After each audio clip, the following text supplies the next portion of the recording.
Hello, and welcome to Jason Cabinet's Experience. I'm your host, Jason Cabinet. Our guest today is Ellenor McIntosh. Elle, thanks for being here today. Thank you for having me. So, Elle, so we're going to deep dive into everything you're doing. You're doing a lot, been doing a lot for a long time. But right now, I want you to talk about how you take care of yourself, right? Both physically and mentally. Like, burnout is the big thing, Like, there's a myth work 3,000 hour days, 10 days a week, two years every year, But of course, that's not doable unless you're an alien like Elon Musk. So how do you like make sure you take care of yourself?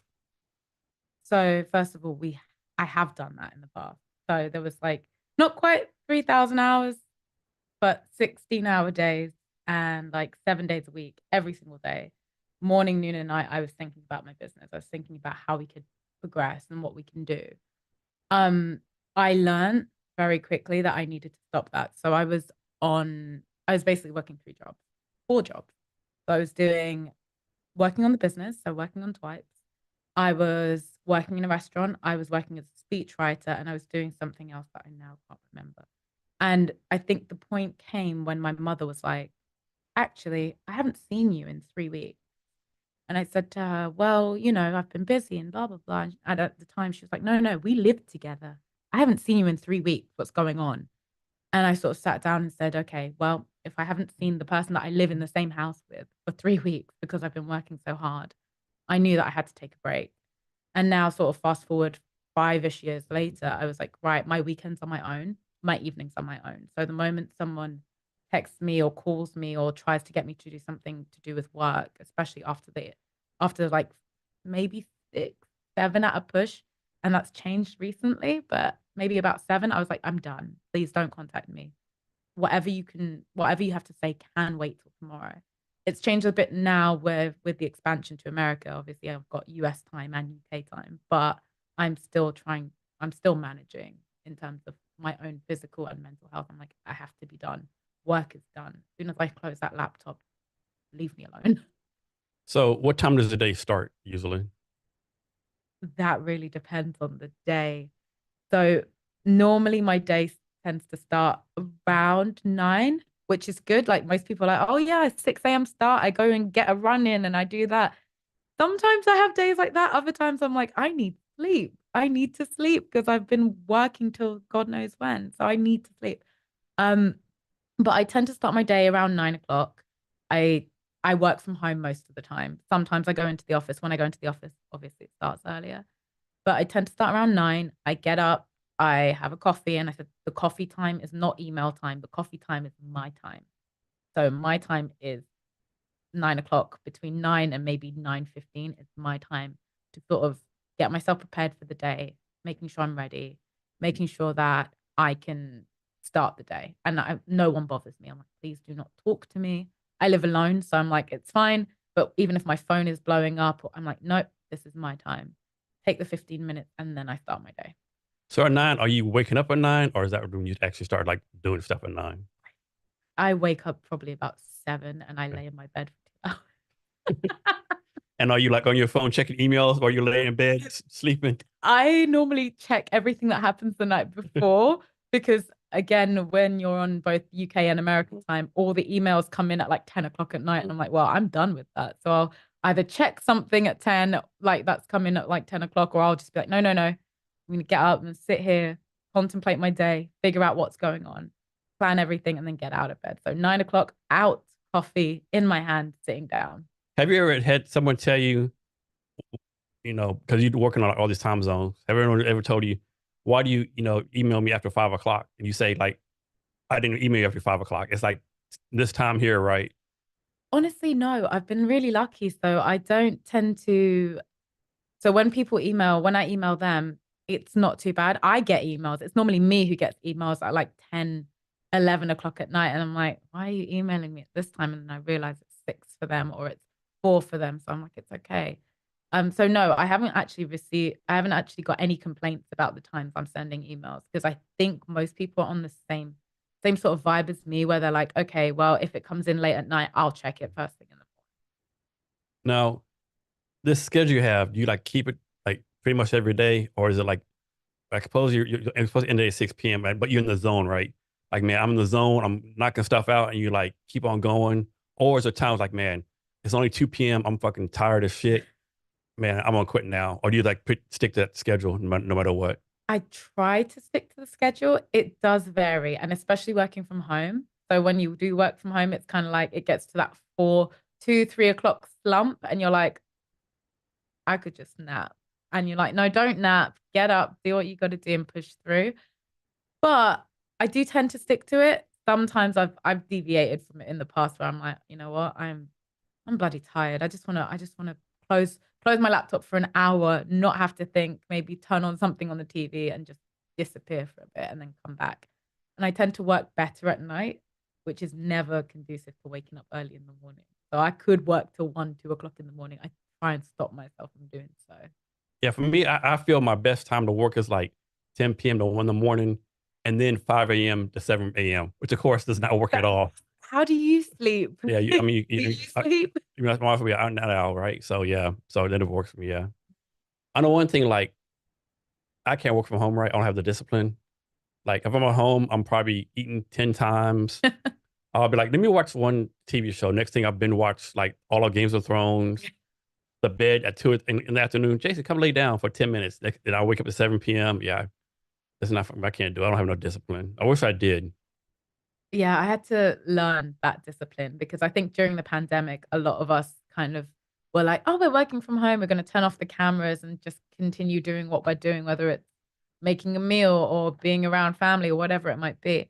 I have tried to pride myself on being like, no, this is work time. And it's been a hard journey. It's been an uphill battle, like battling between my couch and my bed and being like, oh, I could just work from my bed and no one knows. No, don't. That's like the first step is like get out of your bed and get dressed. But, Get dressed. but you're right. So many people like will cook a meal for their kids for breakfast while on the checking email, right? Yeah, And I think, and then you just doing both badly. I think. it's true. It's like you can be jack of all trades, master of none in terms of that, but you need to actually focus on what you need to do. Mhm. And then that way it's not easy. It's easier said than done. And Yeah. I've done it all. I've literally like gone through the motions where it's been like, all right, I'm gonna get up, I'm gonna be productive. I've got up at 6 o'clock, I'm gonna go for a run, I'm gonna do this. And as soon as 6 o'clock hits and I look at my phone, I'm like, I don't want to move. I don't want to get outside. I look outside, it's raining. I'm in London, so it's raining and it's cold and it's wet. And I'm like, I'm not getting up to do anything. I just want to be in my bed. I want to hibernate. Yeah. And were you born and raised in London? I was. I Okay. was. Yeah, I was born and raised in East London. East London. Yep. Yep. Yep. So Yep. what's it like to live in London? Like, what's the experience like? Ooh. Pros, cons? Like, of course, America, the stereotypical rainy weather, you know. There's some of that. There's some of that. To be born and raised, I think it's like being born and raised in any big city, only there is the glamour element where it's like, oh, you're in London. And especially to Americans where they're like, oh, you're from London. You're not just from England, you're from the capital city. Although I do get a lot of Americans say, oh, I've been to London. And then they say, oh, yeah, I was in Warwick the other day. I was like, Warwick is not London. Like, Warwick is definitely, oh, I was in Surrey. I was like, Surrey isn't. So growing up in London, there's a little bit of a unspoken rule that you have to push. You have to be the very best you can at all times. And in school, I grew up like my parents weren't super strict. My mum was actually like super open and was like, you can do whatever you want to do as long as you enjoy it and as long as you're good at what you do and you're enjoying yourself, then do what you want to do with caveats in place because I'm Caribbean and I'm raised by Caribbean. So um I decided to go down the science route. I was like, I'm really interested in science. I'm really interested in what I'm doing. And she was like, great, as long as you can, as long as you want to do it and you can do it and you're enjoying it, I'm happy with it. So as I grew up, I didn't really have that super strong pressure from my parents being like, you have to be the best, you have to do this, you have to do that. I kind of got it from the city where I looked at my classmates and all my classmates were like, no, we want to be the best. And this is how it's going. And I was like, no, then I have to do this too. All the pressure kind of came from myself, really. And growing up in a big city like that, there's a lot of competition, a lot of competition. So do you have an attitude of like, second place winner is the first loser, world champion or nothing else, that kind of like pressure, so to speak, which is, I think is good pressure actually. Yeah, a bit. I don't know about second place being first loser, but I did have there were things in my school, especially like where there were very, very smart kids and then there were not so smart kids, but we were all kind of on the same playing field in terms of social. So we sat down, we talked to each other and we're like, oh, how can we get you to do better? How can we help each other? But I think that the competition among the very smart kids, and I was in that very smart category, luckily, like was work really, really, really, really hard. And it didn't come from wealth, it didn't come from background. I mean, I grew up in East London and the school I went to was a mixed ability school, not private, public school, very lower income families, single parent families. And we all worked really hard. So we were all there off of our own merits. We weren't there because our parents paid for us. English school system's very different. Like it's all pretty much covered by the government until you get to university. So how old were you when you realized, you know what, I'm kind of smart. I'm a little brilliant over here, right? How old am I now? How old am I now?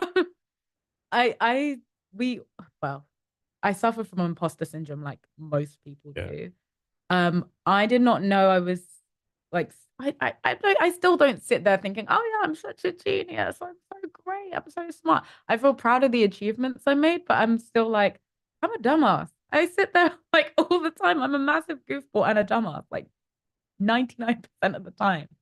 It's just the really close people that see that. And then I think I realized I was no, I can't answer that because I feel like that's just not truthful. I'm not some super genius. I was just somebody who got very lucky and worked effing hard, like really hard for what I got. So I had a guy on the podcast a while ago, right? He said something I always remember, right? He said, I don't ever want to be the smartest person in the room, but I never want to be the dumbest person either. Yep. No, that makes sense. But then I'm also like, how do you judge I mean, there's smart? different kinds of smarts, right? Exactly. Exactly. I've been in rooms where people think they're the smartest people in the Oh room. yeah. And then they start speaking. I'm like, something's wrong here. Yeah. Something doesn't add up. I'm like, you must have no friends. Yeah, Cause you had a true friend, someone that told you, hey, dude, like, I do think the people who are the smartest out there never ever go around going, I'm really, no, really they so don't. No, smart. they Like, don't. no, I think everyone who thinks that who is smart kind of goes, eh, just Yeah. getting on with it. And instead of telling people what to do, they're like asking smart people ask all the questions, right? Yeah. How you do this? What's this? What's Yep. that? Yep. I Yep. never Yep. thought about that before. Yeah.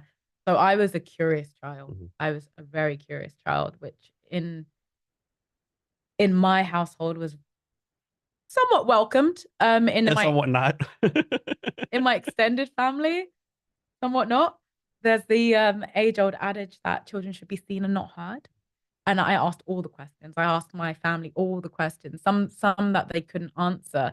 And I remember having an And that's what gets them mad. Like you ask a question they can't answer. Like, how dare 100%, you ask me a 100%. question I can't answer? How dare Yeah, you make me look stupid that I can't? exactly. And You, I didn't get it for such a long yeah. time. I thought I was just a nuisance as a kid. I was like, oh, well, I'm just asking, I'm only asking a question. And I remember having an interaction with one of my family members.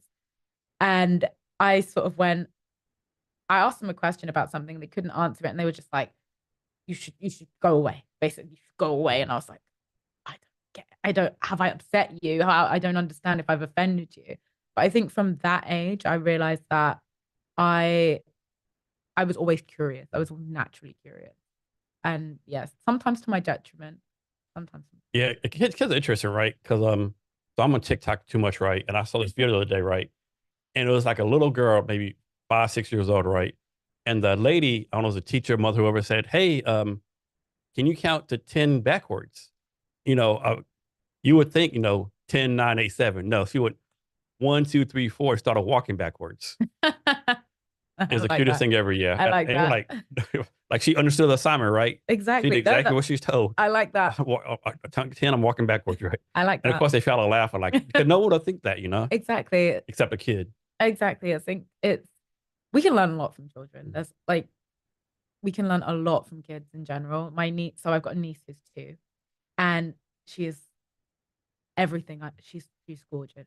But today, my sister was actually telling me a little bit about the way she speaks and the way she's learning about things. And She's currently dressed as a dinosaur. Not now because it's very late in the UK, but she was dressed as a dinosaur earlier. My other sister bought her an outfit. She's walking down the street in a dinosaur outfit, and it's just the unbridled like, I don't care. I Yeah. can wear what I want. I can do what I want. I can Yep. say something. Doesn't matter if I mispronounce something because no one's going to judge me. And having that sort of freedom that kids have, they don't care. They're going to say it exactly how it is. I've had my nephews turn around and go, Auntie, what are you wearing? And I'm like, oh, my feelings, you know? Yeah, there's no care about that. Yeah. No. It's a shame we lose that. I know, I think in the States, we lose that around starting 6th, 7th grade, you know, because they start caring about what people say, you know. Yeah. And And of course, parents are blamed too, right? I think, you know. yeah, you can't enforce those kind of you don't want to enforce those kind of insecurities on children early. And that happened to me. I asked too many questions and then I got told to essentially shut up. And I was like, oh, I guess I can't ask anything anymore. But I continued. And I was very fortunate that I've got an uncle who always, regardless of whether he knew the answers or not, he always obliged and always capitulated to what I wanted to say. So I'd be like, why is this? And he's like, you know what? I don't know, but let's find out the answer together. And I was really thankful that him and my mum and a few other family members who really sort of got behind me and actually understood what I wanted to ask questions, and they tried to sort of capitulate to it. Here's one for you. That's how you go back in time, right? You're a kid asking all these questions, and someone says, whoever it is, someone says, stop asking all those questions. What if you just said, if you can't answer the question, just tell me? What would have happened? I mean, ugly, huh? just don't say that, honest. At least you didn't do that, right? Yeah. I mean, like I said, Caribbean family. Yeah, no, that level of disrespect was not. It's not. They're like, I don't care how smart you are. Nope. Yeah. Nope. So when did you first realize that you were interested in science? Ooh, that's a really good question. It's a little bit of an emotional one. So my grandmother, when I was really able to understand, so she was diagnosed with Parkinson's way before I was born. So when I was born, she already had Parkinson's. But I was 9 years old and I really understood it. And I could see there was all these questions as a kid. Again, like I said, I was really curious. But I sort of asked my mom, you know, and I more credit to my mom, but I sort of asked her, I was like, why is grandma shaking? Because, you know, Parkinson's has this disease with tremors. And my mom explained it to me, and I was like totally beside myself. I did not know because I loved my grandma. I still, you know, still love my grandma. She's passed on since, but loved my grandma so much and was like, oh. So from then I was like, I'm going to find a cure for this disease. I was like, I'm going to find a cure for Parkinson's. That was my sole motivation from the age of 9 up until the age of like, God knows when. And I went to university to study it. I went to college college. I don't know what the translation is for this. High school, yes, maybe high school. But I went down this route of science because I was determined to find a cure. And I looked at, and my dissertation, my undergrad dissertation was actually about Parkinson's, neurodegenerative diseases and things like that, just to basically find out what could be done. And yeah, so I dedicated my entire, like from 9 years old, I was like, yep, I'm going to find a cure. I'm going to find a cure. She passed away, and turns out there's preventative measures, and there are now preventative measures to the point where people have way less symptoms than they've ever had. Unfortunately, she passed away before that it got to that stage, and she moved back into Jamaica. She moved back to Jamaica in '97, and so that was also very difficult. You know, seeing that separation of my entire life. I grew up in the house, so like that entire separation was very difficult. But I still dedicated my entire time to science because I was like, I've got to find a cure for this. So I think that's where it kind of stemmed from. And then I explored human biology, human science, and I found it fascinating. It wasn't until the business was started that I was like, oh, I really like materials as well. I mean, I'm still very much obsessed with human biology. I'm the kind of nerd who will read scientific journals for fun. I'm the one who's like looking at the newfound stuff in genetics and what's happening, and just out of interest. And similarly to the business, I was looking at material stuff and chemical for fun rather than looking at it for any sort of merit or any sort of gain. So Parkinson's, is that along the same lines as dementia and Alzheimer's, or is like something completely different? Yeah, so it's similar, but it's got more of a physical Okay. effect. So mm, your motor skills You lose really, control of it. yeah, you lose control of your motor skills. You have the Alzheimer's effect, so you do tend to lose recognition. The motor skills are the ones that are the most noticeable. So yes, whilst you notice people are forgetting, like you notice the person is forgetting things, it's more their motor skills. So my grandmother, when she passed, she was bedbound and she couldn't move around as much. And it sucks to see. I didn't get to see as much. And again, I was a kid. So I think I'm remembering correctly, I think I was about 15 when she passed away. And to sort of see her, I didn't really see that deterioration because she was in Jamaica and I'd visit every 6 weeks and I'd not really recognize that she was getting worse. But as a kid, I was like, "Oh, grandma, let's go do this, let's do that." And she just couldn't do it as much. And it's hard, like looking back as an adult and being like, that's I watched her deteriorate a little bit more. And it sucks because I know the kind of person she was. My mum told me stories, my uncles told me stories. She's fiercely independent, really amazing, really strong-willed. So the idea of anyone else taking care of her in that sense seemed like it was almost wrong. And I think a lot of her and a lot of the way she is reflected in me. I'm fiercely independent and letting people in. Like she's had my grandfather for such a long time. She's been with my grandfather for 40 plus years. And he looked after her. He was like carer. He's someone who's really stood by her and looked after her. And it was just like, that's the one person I know she can put her trust in. But I know she didn't do it with other people. It's difficult, you know? It's very, very difficult. Yeah. Has there been like a good amount of progress on Parkinson's disease as far as finding a cure or like anything like that, or is it still like So there's a lot of different medications people can take, and they've found that there's been a decrease in sort of Parkinson's symptoms. So things like it's like the shapes. I don't like that word. I think it seems silly. It's ill fitting, but basically a lot of so you shake, and there's been a lot of medications that actually reduce that and stops people from shaking as much.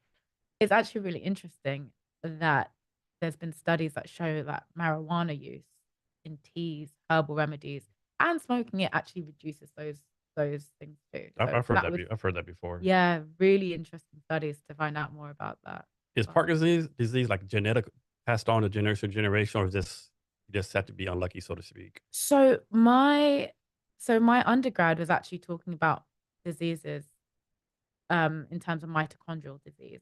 So, and this is we're going back some, so you've got to bear with me. But if I'm remembering correctly, and do not take my word as gospel, there are much more qualified people out there than I am. Not many though. I don't know Not many. that Not I'm many. not like the lead expert in Parkinson's disease, you know. But what I found from my undergrad is that it's a lot. There's anecdotal evidence, and we're going back, like I said, we're going back a few years. But at the time, there was anecdotal evidence that it's a mitochondrial disease. So Alzheimer's, um, Alzheimer's was affected by external factors too, but Alzheimer's, Parkinson's, motor neuron disease, and other things they primarily come from mitochondrial DNA. Mitochondrial DNA is only found in your mother. So any DNA, any mitochondrial DNA you have is from your mum. You don't get it from your dad. I'm not going to go into that right this second, but basically it all comes from your mum. So if I'm remembering correctly, male pattern baldness is a mitochondrial disease. So if you ever want to know if you're going to be bald, not yourself, obviously, because you have long, lovely hair, but like if you ever want to know if you're going to be bald, don't look at your dad's side of family, look at your mother's dad, or look at your dad, your maternal grandfather. What's funny? There's 3 guys in my family who are bald.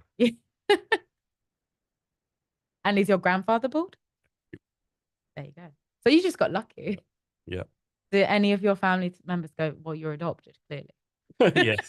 Yes. Yes. Definitely. Definitely. Um, so when you sort of look at that, it's like those diseases come from the mitochondria. So the end of my results, basically the end of my thesis was like 3-parent families. So 3-parent families is a mother and a father, and then a donor of mitochondria DNA. Now, the reason it was so controversial, say 10-ish years ago, is because you have to do genetic screening. And genetic screening, which is more common now, but less common sort of 10, 12 years ago, was the fact that you have to screen for any sort of disease. And the thing is, with genetic screening, it gets controversial because people can screen for any diseases. So if you know that your child potentially after you've given birth is going to have a completely debilitating disability where the child will be suffering, it leaves you in a position that you can terminate the pregnancy if you wanted to. And that was met with a lot of controversy. And regardless of my thoughts and feelings behind it, it gives people the option, or it gives people the understanding. Nothing's left to chance, you know? So if someone and it goes from anything from being completely debilitating to something less debilitating, people go, oh, I just, any sort of inconvenience to me, no. And that's where it gets a bit controversial. So genetic screening is part of it. And then you can find out if you've got mitochondrial disease, like any sort of mitochondrial disease. Then you extract mitochondria from a donor, imprint it into the egg, babies are made. Thanks for the science lesson. Sorry. No, that's great stuff. So the next question is going to be probably a deep question, right? So obviously you looked up to your grandmother, right? Yeah. So how do you, on a day-to-day basis, how do you live in your life now to make sure that, if your grandma was alive, she'd be proud of the person you are right now? Oh my goodness. This is not what I expected to be speaking about in this podcast, but I think my grandmother, so I've had some really notable achievements in my life. I'm really, really blessed and fortunate at the age that I am that I've had these achievements. And I do think about what she would think. And I can imagine her calling my aunt, or calling and I say aunt in the respect sense, not this is my sister, but calling up my aunts and being like, oh, did you hear that Elle's face is on Times Square? Oh, this is what's happened to my granddaughter. Da, da, da, da, da. And it really warms my heart because I know that she'd be super proud of me. I know that she would approve of the friends and family, but friends and the groups and the decisions that I've made, the stuff that I'm doing with work. I think she'd be really excited to see it and really excited to learn more about it. Great. So did you hear about this? That happened a few years ago where this scientist in China did some genetic splicing on some of their baby and made it where this baby could never get AIDS. This is the very first Yeah, yeah, we have to look it up after this. But yeah, this Chinese scientist on his own with like no peer review, nothing, he just did on his own, right? Of course, all the scientific community is like, you can't do that, right? What are you doing, right? Yep. And now, of course, this kid's gonna be steady for the rest of her life, right? Like, but supposedly she can never get HIV or AIDS because of what he did, right? And one time you think, man, isn't that a good thing? Then you think, no, it's not a good thing. That's actually a horrible thing, right? So I know of the study that there was a young girl who's been on anti-HIV medication since she was born, and now her levels, I think it's her T level, I can't remember, but her levels are undetectable. She had HIV when she was born, and she was born from a parent who had HIV. So her mother had HIV and her mother had AIDS. And then she was on this medication, and essentially the HIV was completely eradicated from her body. Her T levels are just basically that of a normal levels that they need to be. Yeah, there it is right here.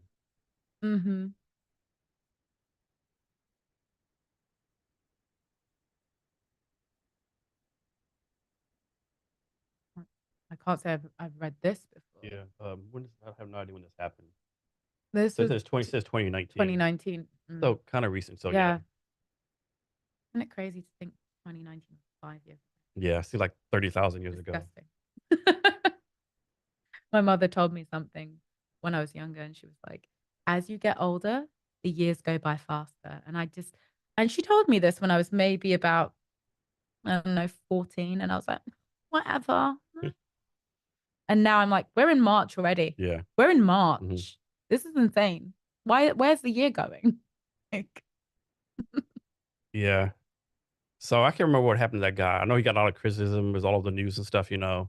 I'll be honest, like I have no idea how I found this out, how I know it just, but like, man, and thinking like, how do you convince like the parents of the kid? I mean, it's probably, hey, parents of the kid, let me experiment on your kid. They're probably like poor Chinese people. Here's some money. Let me do this, you know, and that never have AIDS.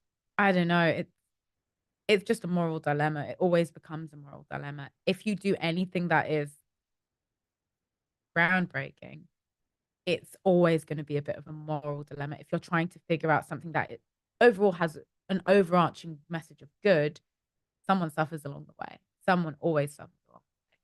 And it's tough. So you consider yourself a scientist still? Yeah. So I'm a scientist, entrepreneur, businesswoman extraordinaire. Exactly, exactly, exactly.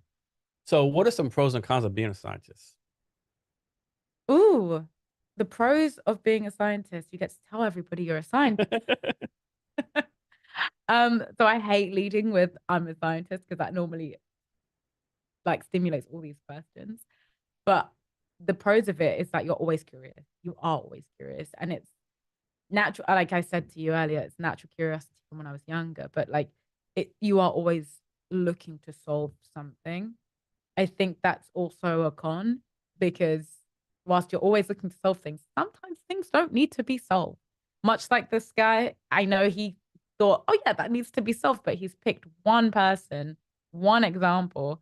His sample size is very small. So therefore his hypothesis and everything else is going to be flawed. Yeah. You know, but I'm sure none of us has peer reviewed either. Probably just did all in a vacuum. yeah, exactly. So I think that's both the pro and con because not everything needs to be solved and not everything needs to be as what's the word, as planned as my life is. Like to give you some context, when I was growing up, getting ready for school. So I lived maybe about half an hour away from school. And I would be at 11 o'clock, 11 years old. I would check my watch or check my phone or check whatever clock I had and I'd set it for 5 minute intervals. And I'd be like, right, 7 o'clock, I'm up. 7:05, I'm having a shower. 7:10, I'm out. And it was literally like so regimented, so regimented. So I'd leave and catch a certain bus. And life doesn't need to be like that. As I've got older, I'm like, life does not need to be like this. Does it make me anxious when I don't have life like that? Of course. Of course it does. But I have to live with that. And as a scientist, you're constantly testing hypotheses. And it's like in my brain, I'm like, oh, if I do this and this if I do this and this action, this is how it's going to go. And people are not like the ability to want to control or want to be in control of all the scenarios is very, you have to quash that. You have to quash a lot of that. Hold it down. So do scientists be like, I'm this type of scientist, I'm a better scientist because you're this type of scientist, you know, like all that kind of stuff, you know, like I'm a A type scientist, you're a C type scientist, you know, like on the show Big Bang Theory, Sheldon Cooper, like I'm a physicist. You study rocks. You're useless, right? You must be teaching high school whatever, you know. Is it something like that, or I'm making that up? Oh, so I can only speak on the experiences I've had in the UK and Europe. I can't really speak on it in terms of America because I have not been around a lot of American scientists. But what I've got from this, and I will tell you and everybody else on this podcast, I suppose. Um, you've met me before, you've seen me, and I'm quite personable. Everyone has an idea of what a scientist is supposed to be like, including other scientists. So I'm somebody who's really involved. I'm like, let's talk, let's do this, let's do that, let's get to know each other, whatever. And other scientists aren't always like that. And I feel, and this is just my feeling, and it might be wrong, it might be completely wrong, but I feel there's a level of superiority to other scientists when they see somebody being quote unquote normal. You know, oh, you don't act like a regular scientist, therefore your work is invalid or the things you're doing is invalid. That doesn't make any sense to me. I remember distinctly having a conversation with a group, and they're environmental scientists. They're amazing at what they're doing. They're all running their own businesses, and I'm sitting there going, "You guys are great." And they're having a conversation, and I could see they're all having an in joke. They don't know each other, by the way. They're all working in a similar industry, and they're all having this in joke. They're trying to solve a problem, and I've tried to get involved in the conversation. They've turned around and basically ignored me and shut me out because I'm way too personable. I'm way too interesting. And then they were talking about a particular thing. And I sort of turned around and said, they're all sort of debating, oh, I don't know, maybe we could do this. Have you thought about this? I was like, have you thought of X, Y, Z? And I leaned in and I sort of said, yeah, so you're talking about this. Have you thought about doing it this way and separating it through this? And they all turned around and went, what? I was like, yeah, it just seems obvious. And they were like, oh. And I was like, yeah, I am part of the conversation too, you know? It's just, it was just so bizarre. So I get that. I do get a lot of that where it's like, I can't imagine you being a scientist. Like, okay. So how do you deal with this, right? Whether you're like the only black female scientist, only black female entrepreneur, like how you deal with the being like the only blank in the room, right? Whether like, and if I say anyway, only Hispanic, only white guy, Mm, only if someone's only blank in the room, whatever that room may be, scientific banking, how do you personally like deal with that and like, like how do I deal with that? and make them deal with you and Ooh. respect you, so to speak? So when I was younger, I had a huge chip on my shoulder about this. I was super mad. I was really mad. I came in hot at every given moment. I came in hot. I was ready to defend myself. I was So every super. day you came in ready for violence. Oh, I came in choosing violence Like I choose everything. violence. I chose violence You woke up. every single You time. woke up at 7 o'clock. There will be violence a day at least one time. Exactly. I was like, I got a networking event today. I'm ready. I'm ready. And so but I realized that was the wrong approach. It's completely the wrong approach. Um, I came in and I used to be really defensive, really, really defensive. And I'm British. So I say really defensive. It's not me being like, you're an arsehole. It's me being like, I'm gonna leave this conversation now. It's that. And I'm like, yeah, got it. Like it's so ridiculous. So I used to be like super defensive, and the amount of times I've had conversations with people who just one can't believe I'm a scientist, two can't believe I own my own business, and I'm like, why is that so unbelievable? Before I used to be like, so why do you think this? No, no, no, no. I used to be like, "Eh." Whereas now I'm sort of like, I don't have to do this. I'm it's above. I was like, I'm above this. And just think of all the time and energy you wasted doing that, right? Yeah, exactly. I'm like, But it is like kind of energizing and fun. I don't want to say fun to do, but it's like, like, that pettiness and like choose violence, it does like, pump you up some, It's listen, like, I can be a petty spaghetti if I need to be. Like I can be a petty patty if I need to be, but I'm not anymore. I've grown. And it takes its toll on people. It takes its toll on anybody. And I've been to networking events where people have straight up ignored me or assumed that made an assumption that I was something else. A lot of a lot of a lot of women-based businesses, a lot of people think it's they're lifestyle businesses. And yes, I run a lifestyle business, but I run a product-based business based on science. And a lot of the time it's like a lot of people come in and go, oh, so you do a skincare product or you do this. And it's tends to be a creative and holistic experience. But that doesn't diminish how important and incredible these businesses are. So there's always this assumption that, oh, you're in beauty or you're in cosmetics or you're in this or you're in that.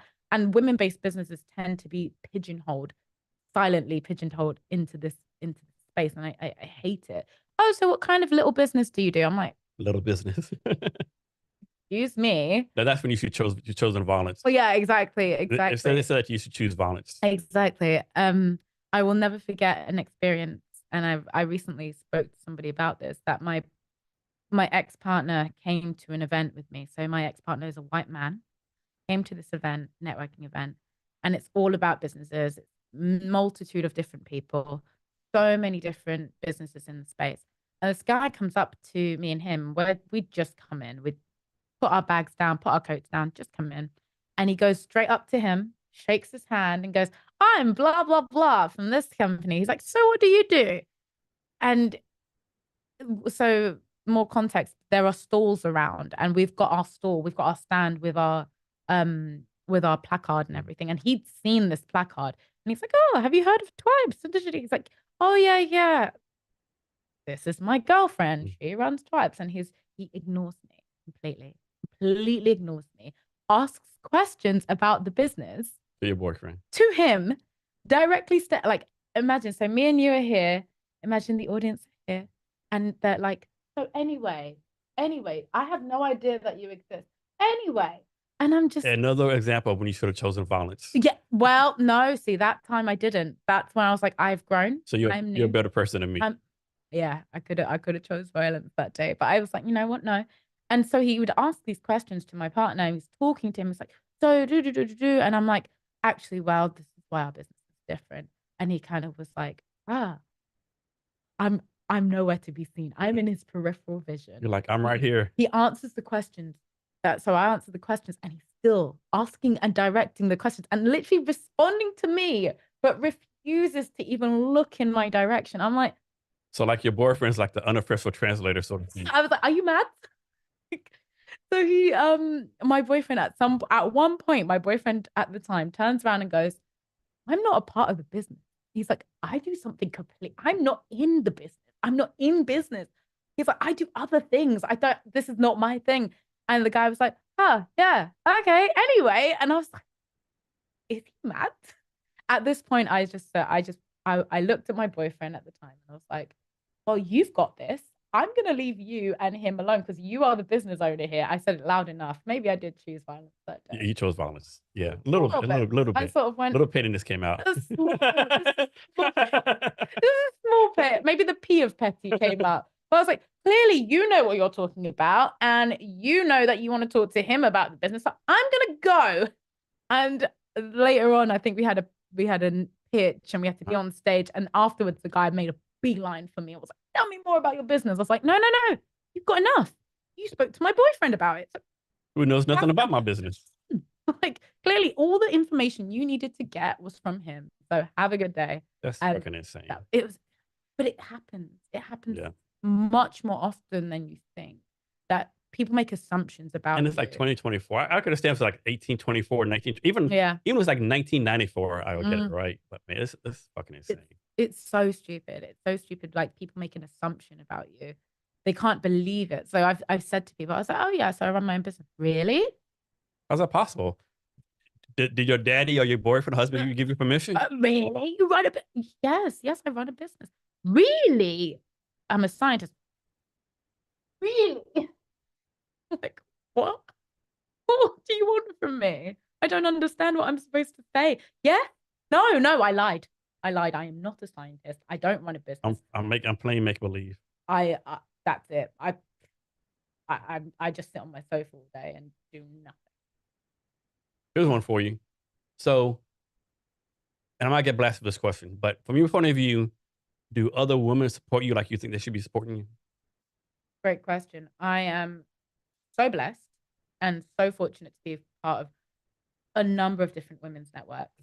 And one of the things with our network is that we are able to really uplift each other and support each other in so many different ways, emotionally, physically, work-wise, work-related. And we're all in different industries, you know, where none of us are really competing with each other. Some of them have competing businesses, but it's never, there's not enough space for you. So I'm really, really fortunate that I've got these networks around me. I can literally text them. I mean, today is International Women's Day. Yeah, talking about that next. Today is International Women's Day. And like, the groups that I'm in, all of them are just like, oh, this is amazing. When our business was in the NASDAQ building, for example, I sent it to the groups and I was like, this is what's going on at the moment with me. And they were all like, it's amazing. It's the most amazing achievement. And it's just nice to see that support. We also had women in the group being like, guess what's happened with this horrible male investor that tried something. And like, having those emotional connections with these women and being able to understand that we all go through the same sort of thing in some capacity, it's been really nice. So I'm very, very fortunate, and I champion the women in my groups. If it's something I can't do, I'm just like, you know what, there is someone who's more better suited to this than I am. So what is International Women's Day? Is like, or 7-part question. What is it? Like, why do we even need it? What's the purpose? You know, is it just like, you know, you always hear this day, you know, like Honestly, International Women's Day is nothing like, like ice cream day or chocolate Sunday day, but it's like, if you look at a calendar, there's 20,000 days every day, right? Mm. So how do we make sure that people actually recognize how important this is and the purpose of it? So I guess I'd say, in terms of like figuring out what International Women's Day is about, think of a special woman in your life. Who's a special woman in your life, Jason? The wife, daughters. Exactly. That's a great answer. Mhm. So you think about that and think about all the things that they do, they have to go through, and that the time that they spend catering to everybody else as well as themselves, as well as you know? And that's what that is about. It's about celebrating everybody, every woman in your life, and the women that might not be in your life. I'm sitting with you on International Women's Day having this podcast, and it's about celebrating the women in your life. I have some amazing women in my life, friends, family, and everywhere in between. I've got the most amazing people in my life, and these women do so much. And like I said, like my grandmother is a great example of that. Like, women work very, very hard. Men work hard too. Like, I'm not going to sit there and diminish any of men's achievements, but women work very, very hard to maintain a household. And if they go down the route of um if they go down the route of careers, they are subjugated to everything. You wear an engagement ring. But oh, like you go to a job interview with a wedding with an engagement ring. They're like, well, she's gonna need to take time out because she's gonna have kids soon. Like, these are things that men don't think about. They don't have to think about, because there's always the assumption that men are just gonna work through everything. And that's also not fair. That's also not fair to assume that men are just gonna work through everything. You have a kid, you've got daughters. You said you've got how many? Two You got, daughters and a son, but they're all grown. But but when your daughters and son were younger, did you take paternity leave? no, I was in the army, so it Mm. wasn't much of that. Yeah, But the thing is, would have been nice, but if your counterpart, like your female counterpart in the army, got pregnant, done, yeah. you know? And it's things like that that you do have to consider. Like, people go into job interviews, people go into wanting to get promotions, and women go into wanting to get promotions and women get dismissed because of it, because they see, oh, wet engagement ring, she might be pregnant in 2 years. That's not going to work for the So company. here's a crazy example. This happened like maybe 4 or 5 years ago. I had a friend, she's a software developer, right? And she got laid off one job, right?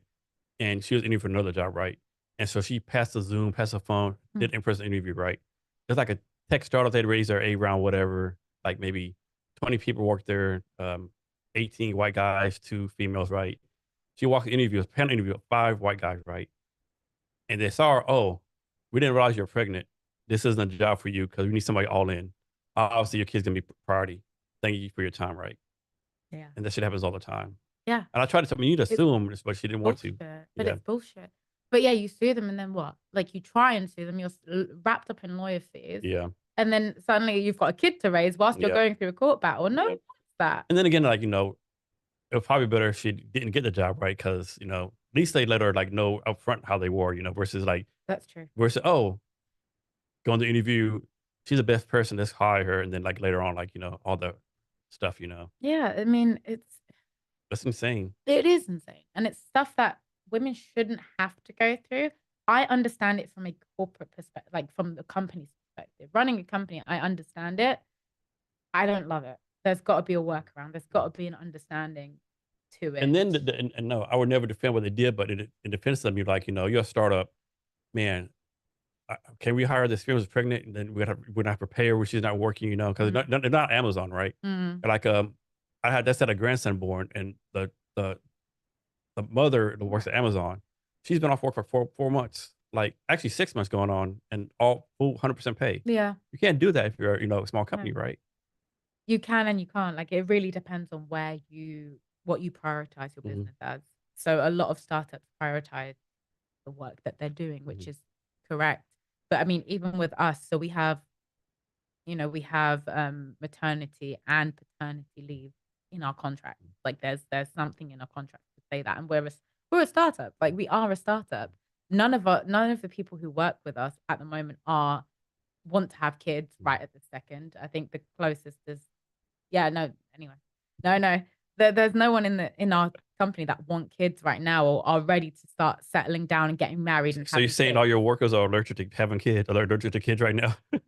No, I wouldn't say all of them. I think they want kids, but like they're all very young. You know, I don't think they want kids right at the second. But the thing is, if they wanted to, or if I hired somebody who has kids or who's pregnant or who's planning on getting pregnant or getting married or whatever it might be, there are clauses in their contract that say, hey, we will cover you. We will look after you. We don't want you to just think that you're just done. Like, Yeah. you know, and this is the thing that stresses me out the most. Like women entering the workforce after pregnancy as well it's very tough for them because they've taken at least a year out, and then they're entering into a workforce where the entire environment's changed. Their environment's changed, their friends may have changed at work, and they're trying to get back in. So the best thing you can do is literally put them with a buddy. Put women who are entering the workforce again, whether it's later stage or whether it's after pregnancy. So there are women who are entering the workforce again after taking time off to look after their kids in their 40s, in their like mid 40s, early 50s, entering workforce again for whatever reason. Yeah. Pandemic fucked a lot of people over. So there's a lot of people re-entering the workforce. Putting them with and that applies to men and women, but like putting them in a buddy system and being like, this is how this is working now. Don't think that we've ever forgotten about you. We know that you did an amazing job and now we want you back in. I think it feels like common sense, but Yeah. it seems like such a big burden to put on companies when it's not. Yeah. It's absolutely not. And so no, it's really tough for it. Like I can't talk about the British military, but the US military, right? Military spouses get fucked, right? Like in the United States, they have the highest unemployment rate Okay. of any demographic, highest underemployment rate. Because you think Oh, wait, you mean the military spouses. Oh, the military Yeah. spouses. I didn't know, Like yeah. me, for example, right? I was in the Army 25 years. We probably moved 14 times, right?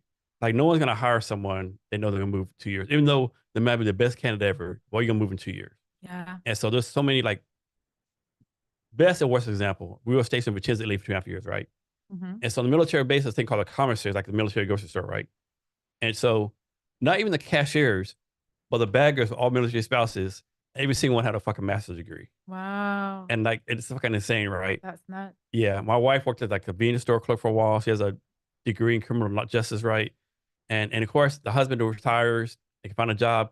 What have you done for 20 years? You know, and they don't care like you volunteered or did Yeah. this and that, you know, like what have you done, right? It's horrible. Awful. So it's interesting. So I don't have a lot of experience with military spouses or military in general, but I did have a friend who's in the military, and I know what it's like. I no, actually I don't know what it's like, but I know of what Mhm. it's like. And in the UK at least, there's a lot more taking care of us. There's a lot more taking care of the people who actually join the military. I I've seen and I've heard a little bit what it's like in the US. So you've got army vets that retire and then they're homeless.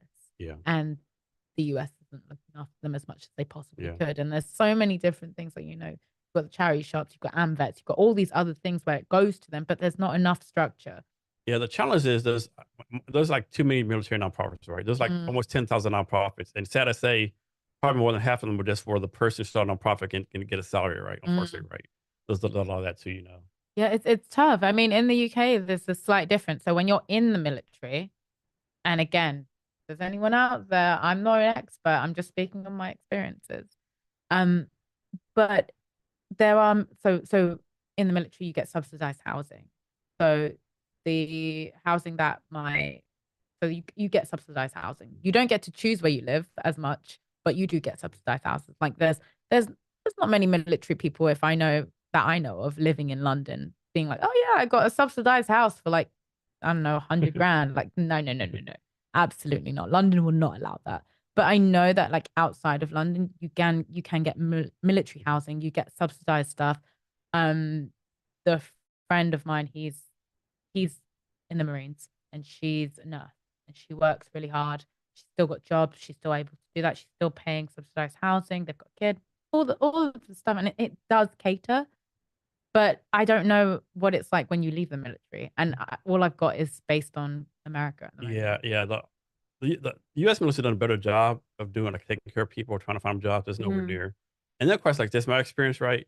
Like my son's first 4 birthdays, I didn't go any of them, right? But when I was there, I went to all his plays, sports games, Mm-hmm. So it's kind of hit balance, right? Yeah, it's tough. Yeah. I mean, kudos to you, first of all. Thank you for serving your country. Not my country, but thank you for serving. Um, I couldn't imagine. I could not imagine. Like, I couldn't imagine it.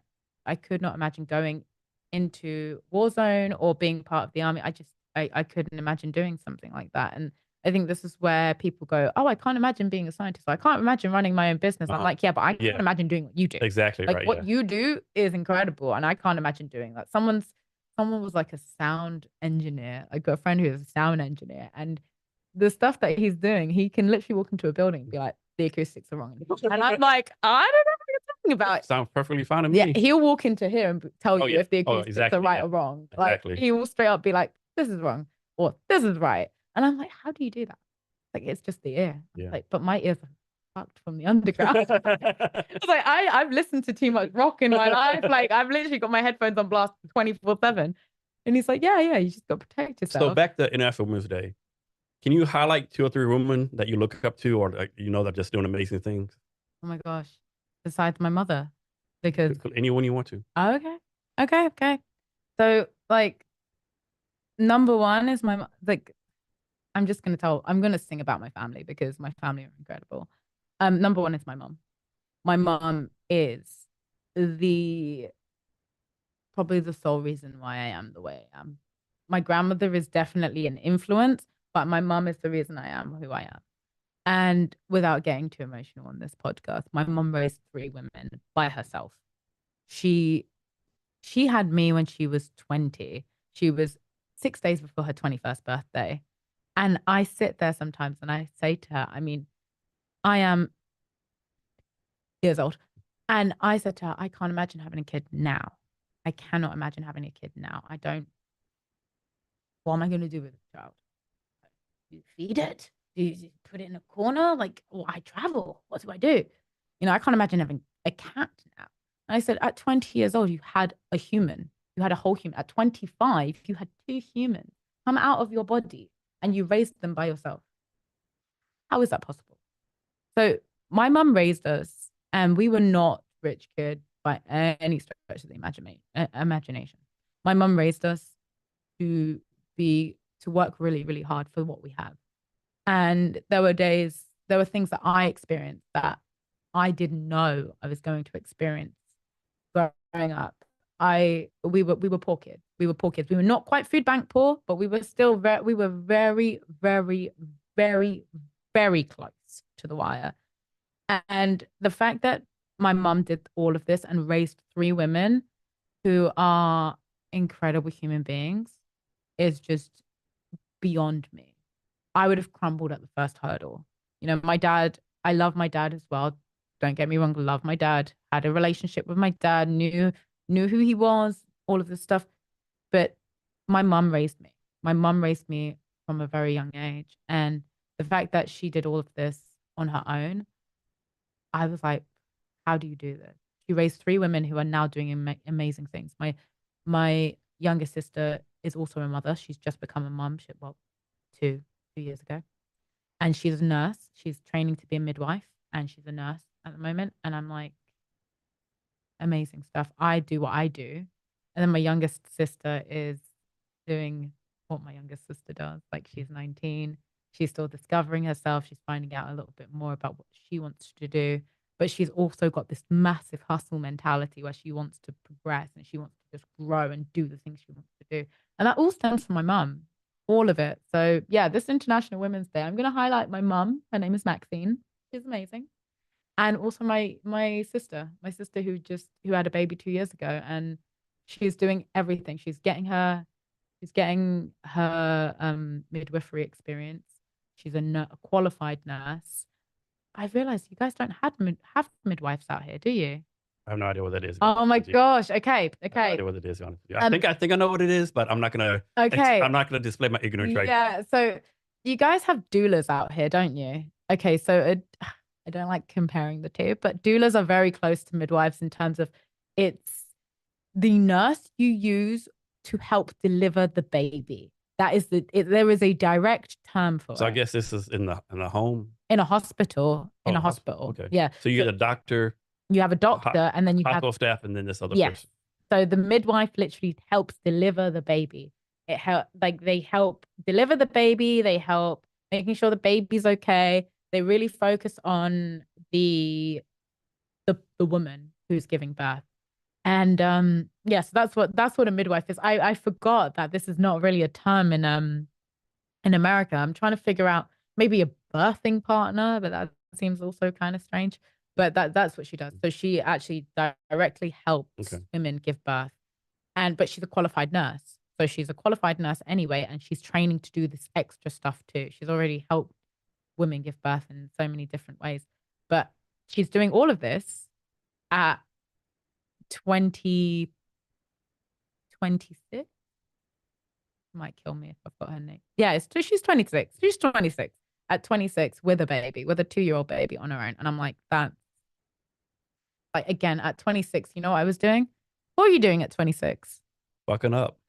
That part. Like, Fucking up. literally, With a capital F, capital U. literally that part. I was like, at 26, what was I doing? Being a dick. It was like, Like, you can choose to do something stupid as fuck or making a positive contribution.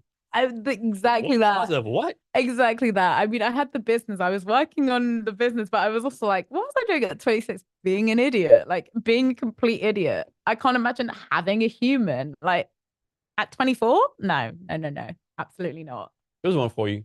So your younger sister's 19, right? Yes. Do you think by having an older sister like yourself, who's like, despite you say pretty successful, has accomplishments, it puts undue pressure on her? Ooh, that's a great question, but no, I don't. Or you think it motivates her like to live up to the standard you've set for her? Oh goodness. I'm not sending this. If I send this podcast to her, she'll be like, "What?" Um, I can't speak on that. I will say that I think having an having an older sister that having two older sisters, because it's not just me, but having two older sisters that are doing something that is what they studied for and are motivated to do. I hope it gives her motivation. I don't know. I don't know for a fact. I just know that she's got this hustle mentality. And I think that comes from my mum, that comes from me, that comes from her, my sister. And I think that this hustle mentality, she's definitely learned from all of us. Um, I don't know. I don't know how to answer that one. I don't know if I'd say that it puts pressure on her. I don't think it necessarily puts pressure on her because she's so self-assured. At 19, I was not as self-assured as she is. And I think this is where I'm showing my age. But like this is where I see this new generation that are so confident, so much self-confidence. Oh my gosh. If I had the self-confidence she had at 19, I would have started my business when I was 10. Like, you know what I mean? I would have started my business at 10 and I would have been like, I'm just gonna be a multimillionaire at like 20. Like she's so self-confident, so self-assured, but then at the same time also like, I don't like this, I don't like that, so self-critical. And I was like, I don't have that level. I never had that level. At 19, I was sitting there going, I hope the world likes me. And she's like, I know the world likes me. If even if you don't, that's your business. I'm like, amazing. So put your science test hat back on for a minute, right? Mm-hmm. So way back in the day, way back in the day, the smartest people on Earth knew the Earth was flat. That was proven wrong. Then later on, the smartest people in the world knew that the universe evolved around the Earth. They were proven wrong, right? And this is like that happen all the time. But the smartest person in the room in the Earth are proven wrong. What do you think all the smart people, all the smart scientists think is true now, but is not true?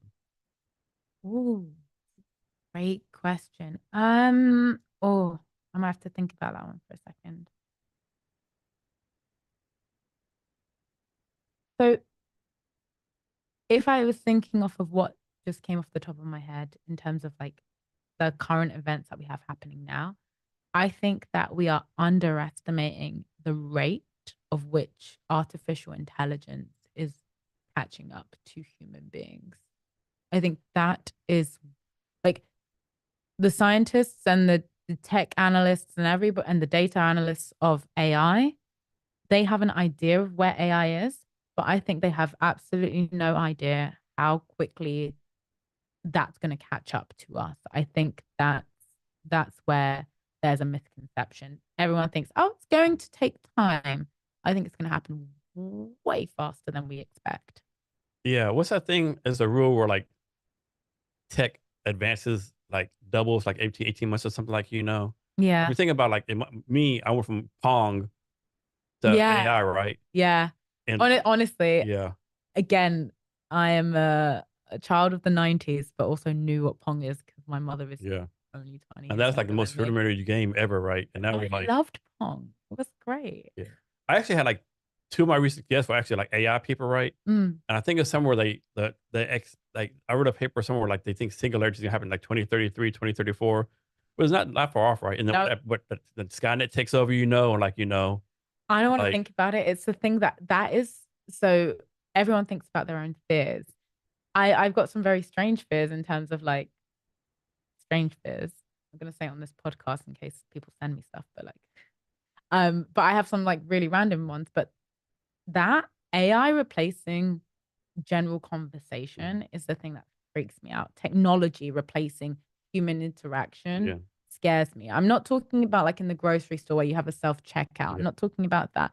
I'm talking about me and you having a conversation right now, me not determining mhm, if what who you are and what yeah, you say is actually you. So I can stand in front of you right now today and be like, no, Jason, I know I'm having a conversation with you, but in God knows how many years' time, I could be sitting in front of you. You're yeah, sitting here completely normal, yeah, and it's not you. yeah, And that's the bit that freaks me out the most. Like, yeah, I mean, shout out to Black Mirror freaking me out early, like pre-pandemic and everything. I'm like, absolutely not yeah. And fun. you're talking about AI ethics, like like how do you know the people coding all this stuff is actually morally, ethically good people, right? Or this do stuff Exactly. for a buck, right? Like how do Exactly. you control that, you know? You don't. And I think this is Because there's always where, bias, like there's always like facial recognition yeah, bias, hiring bias, all that stuff already. absolutely, exactly that. I think that's the bit that scares me the most. It's like I don't know where this technology is going. And as a scientist, I'm sitting there going, I don't know. And I don't like that. That's scientists in general like to be in control of the experiment, Mhm. like to be in control of the situation because they can manipulate it how they need to the results they need to see. I don't like this at all. It makes me feel very uneasy. But also I don't know the tech as well. That's Yeah, not my side. But I think that's where it is. In terms of where it could be, genetics get a bit scary sometimes, but I think there's still a lot of legislation around genetics for it not to get out of hand, which is a good yeah. thing, you know. Scared about AI. I think I read somewhere that they only need 5 seconds of your voice to make full conversations, right? You know, I mean, Yep. imagine like, someone's, there's a grandmother and their, grandkid calls them, "Hey grandma, I got Yeah. a DOI in jail. Please send $10,000 this pay thing," right? Of course the grandma's gonna do it, right? Have you seen that? There's a scam now that's going around like that. So you pick up the phone it's been around for a bit, but like you pick up the phone and you say hello and you only need to say hello or who is this? Uh, And they immediately, whoop, they've got Another your one voice. too is like you answer the phone, you say hello, and they say, "Is this Jason Cavness?" You're gonna say Yeah, yes. You say yes, exactly. and then you're done. But see, my mum taught me this from like early ages. Like when you used to get the calls about like, I don't know, window blinds or some nonsense, some sort of scam call. My mom, they're like, "Hi, is this Maxine DeCosta?" And she'd be like, "Speaking." Not yes, Yeah, yeah, speaking. And I'm like, smart. that's how to do it.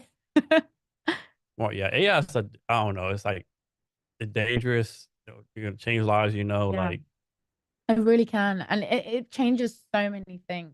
So you know, if you're speaking to an AI and you're like having a conversation about life and everything else, and like then suddenly you're like, oh, I'm having relationship issues and I need to talk to the AI about this. Does an AI replace a therapist? oh Does yeah, your wife then turn around and go, why are you talking to an AI about this and not talking to me about this? yeah, It's all these things that starts to stem into all different things. Oh, I'm going to talk to an AI instead of my doctor. mhm, Oh, I'm having mental health issues. I'm going to talk to an AI instead of a therapist. And the AI is like, oh, maybe you should do this and do that. Well, I did this. Who's to blame? So if somebody comes in and then commits a crime mhm, because the AI told them to do, yeah, who's to blame? Is it the person who's mentally unstable talking to an AI mhm, bot because they can't afford a therapist? yeah, Is the AI bot to blame? Or is it the person who's to blame? Yeah, their actions are their own, but then they're speaking to an AI bot that's saying, yeah, maybe you should do this. Maybe you should act on this. Maybe you should think about that. And the AI is constantly changing. Oh yeah, It's that's what people don't realize. yeah, Like, it's constantly learning and constantly it's just fucking changing. scary. It's terrifying. And I think this is like the almost like the end of days having this conversation about AI before it becomes actually AI is already here. Can Like, you imagine, like, in the future you have like AI robot that cooks you dinner, oh and yeah, you say, hey, AI, yeah, cook me chicken and potatoes. yep, Oh no, you're getting fat. You eating vegetables. You eating a salad today. No AI. No, you're doing this. override, Yeah, override, yeah. override. I actually had a really interesting conversation about this, about the ability where invention, so basically invention and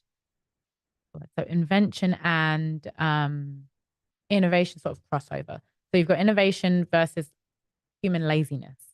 So things like horse and cart is the best example I can give you. So when you had horses, people rode horses to get where they need to go. They've always ridden horses throughout their entire life. Everybody around you knew how to ride a horse because that's how they get from A to B, or they're walking. They don't know how to ride a horse, they're walking. And then horses were replaced by horse and cart. So you no longer have to learn how to ride a horse, you just have to sit in the back of the cart. And then you fast forward cars. We've got cars. So now we've got cars, people stop learning how to ride horses.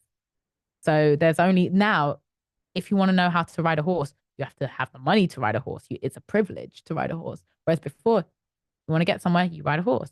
So they've now got cars. Now they've started to introduce self-driving cars. So certainly in the next 10, 20, 15, 30 years, people might turn around and go, oh, I have no reason to take a driving test. I have no reason to learn how to drive because there's a car that takes me from A to B. Not even an Uber. No, no, no. I can get into a car that is mine and I own it and it will take me where I need to go and I don't have to learn how to drive. Here's one for you. Let's suppose, you have a self-driving car. You get drunk as shit, right?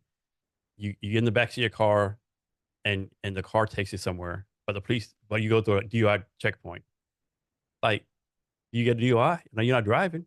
Well, hopefully the legislation works with that. So You're doing the right thing. You're not driving the car. Yeah. So this is under the assumption that you would drive the car normally. I'm talking about if you never drive. You don't know how to drive. Okay. You Okay. like so the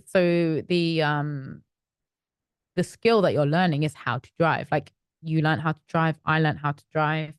And the skill you learn is how to drive. And then you fast forward 30 years in the future, no one needs to learn how to drive. And I think 30 years is a bit premature. I think there's more to it than that. I think it's maybe 50. But no one needs to learn how to drive because actually all you do is you get in the back of a self-driving car and it takes you where you need to go. So why would you need to learn how to drive? Forget about DUIs. It's about, oh, do you prioritize your passenger or do you prioritize the people on the street? That's when that decision comes into play. Because if you've got a self-driving car that drives down the street and hits somebody, it's not your fault. It's the car because the car hasn't been programmed to prioritize. All the metrics is hooked up to Who do you blame? Yeah. You can't who do you blame the company? Do you blame the car? You can't blame the person in the car. Do you blame the person in the car? Is it their responsibility to be like, oh shit, there's a human on the street. Yeah. Let me stop the car. Like it then becomes really super messy. Or what if, messy. the car's program don't hit a human, but a human's on a bicycle? That's a human on a bicycle. That's not a human, so I can hit it. Exactly. Or oh, I'm going too I'm going too fast past this human, but it's not a human. It's on a bike. Yeah. It becomes very scary. And this for me, I'm like, I don't like this because it's replacing that human. It's replacing that skill. So yes, whilst I don't know how to ride a horse, do you know how to ride a horse? I do. Yeah, there you go. I do. Of course. But like, if I don't know how to ride a horse, I'm sure I could learn how to do so, but it would be a massive inconvenience. And I'm also not going to take my horse to the local like shop. No. Like be like, oh yeah, let's just take a horse to the store. Like it's just not going to work. But the fact is, people who learn to do those things are now considered odd. So in the future, knowing how to drive a car would be like, oh, that's so my grandparents' generation. Grandparents knew how to do that. My great grandparents knew how to do that. And it's crazy how fast technology is taking over. Like 100 years ago, people knew how to do this. Yeah. 100 years, 200 years ago, people definitely not. Here's something crazy for you. Like whenever like stuff changes, people will say, well, all these people lose their jobs, right? Mm. So guess what was the like number one complaint of when the horses from the cars, why people said, no, we don't need cars, we need to stay with horses. What was the number one complaint? Yeah, why we can't do this because these people lose their jobs. Stable managers? The people who shovel the horse shit off the street. That was going to be my second Yeah. guess. That was going to be my second guess. Can you imagine have that as a job, right? No, no, no. No, I can't. I can't imagine But doing that as a back job in the day, they anymore. were fighting Like, for them, keep them people's job. no. What are they gonna do? You know, that's the only skill they have. There's nothing like this. All these shit shovelers gonna lose their jobs. You know, That's crazy. I like the fact that people are protesting for shit shovelers because I think in this day and age, no one would. no, Like, oh, no. what about the people cleaning shit off our streets? I Yeah. don't think anybody would protest for them. I love that. No. We've lost an age of community. We've lost the community there. So next, we're gonna change subject real fast. Mhm. So a friend of mine gave me some Pokemons, right? So I Oh my want to give gosh. a quick list on each Pokemon. Oh my gosh. I feel like I need to like look up. I do know these. It's so annoying. So I know obviously So just hold up. I'll the hold this one up real fast. Charmander. Commander. Yep. Okay. Chimichar. Okay. This little guy here is like, I cannot remember if it's Wobbuffet. It's like below Wobbuffet, and I cannot remember the name of it. And this guy, I really, Okay. I've lost all hope. But I definitely know that this one's like Wobbuffet's like baby Pokemon. And so you're like a big Pokemon person in the past, or you just know this because your nieces play this, or No. you're like an undercover Pokemon nerd, so to speak. I was a full-blown nerd in general. Like I knew, yeah. Pokemon was definitely my jam. Definitely. I yeah, I've been a little nerd from day dot. Been a nerd from day dot. So to follow up on the International Women's Day, United States is also Women's History Month. Oh, okay. I Yeah. didn't know that. Yeah, so I think February is like Black History Month. Mm-hmm. This Which is is Women's History different in Month. the UK. Is it? Yeah, October is. October. Yeah, it's October. I know here like June is like Pride Month, you know. So yeah, we have all these months. yeah. So you've been in like in different magazines like Forbes, a bunch of big publications, right? Yeah. You know, all these kind of things, you know. Does that actually do anything for you and your company? As far as like, of course, you get publicity. Does it actually like help you like raise funds or get more customers, or is it just like one of those nice to haves, like kind of brag? Hey, mom, I'm here, right? Does it actually do anything for your company? So it's really interesting. Yes and no. It depends on the publication, and it really depends on the person you're speaking to. So when people hear the words Forbes, they're like, oh, Forbes. And it doesn't matter where you go. Like a lot of people are like, oh, Forbes 30 under 30. That's so impressive. That's so cool. And I'm like, yeah. Yeah. I love it and it's great. But I'm always like, I guess my mentality is always like, okay, on to the next thing. So Forbes in particular was really interesting because I got a lot of people going, magazine, I want to get you in. I need to speak to you. And it leads to more publicity. Does it lead to more customers? I don't think the customers care as much because we're a product-based business. The thing that the customer cares the most about is if the product performs. Doesn't matter what else. Does the product perform? And for me, I'm like, the product needs to perform. And it does. Our product does perform. But so all the other things are nice to have. And I love the fact that I'm on Forbes. I'm really grateful for the experience and the exposure. Like I said earlier, my face and the company was on the NASDAQ building, which is like super impressive. But I'm like, great. Does the product work? Also great. That's what I care about. I care about the product delivering the results it's supposed to. So this is a joke, right? Just a joke. Did you tell your sister, hey, I made Forbes and Forbes this age? You got to do the same thing. No, I'd never put them through that. I would never put them through that. I'd be like, I tell them and they kind of look at, and I'm like, I don't know. I hope you're happy with that. But like, I would never say that to them. They're all on their own paths. I'm like, good for you. So what is like biochemical and material science? What is it? Yeah, what is it? So it's the study of materials as a whole and the chemical elements of those materials. That's what I've studied at least. So for example, if I look at this cap here, I can sort of, not right now, but I could talk about the actual materials of the cap, how it's binded together, what it's put into, and how it's been made, essentially. That's what that's about. And it's all about understanding how they move together, how they work together. Okay. And so I'm guessing like the material that you make stuff out of actually matters, right? Yes, Okay. 100%. It matters from an environmental, for me at least, it worries me if something is not made in an environmentally sustainable way. So that's like life cycle analysis. So if we take this little plastic water bottle here, you find out what it's made of, can it be recycled, and how does it end up in the ground? How does it not end up in the ground? What can it be remade into? So this versus say something like that's hard plastic.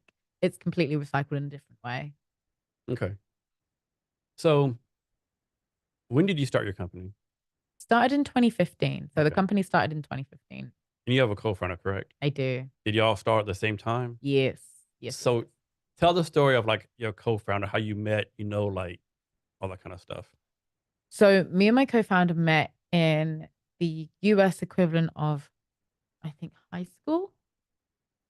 So we were like 17, well, 18. I was 18. And so he was 18 as well. So we met when we were in college, UK college. And it was the most random way we met. It was, no, wait. Yeah, 17, 18. It was just very, very random. I used to be a nerd. I'm still a nerd. I used to go to the library. So I used to go into school the same way I said to you. I used to set my watch at like 7 o'clock in the morning to be like, boom, get into work, get into school on time. Was the same way it carried me all the way through to college.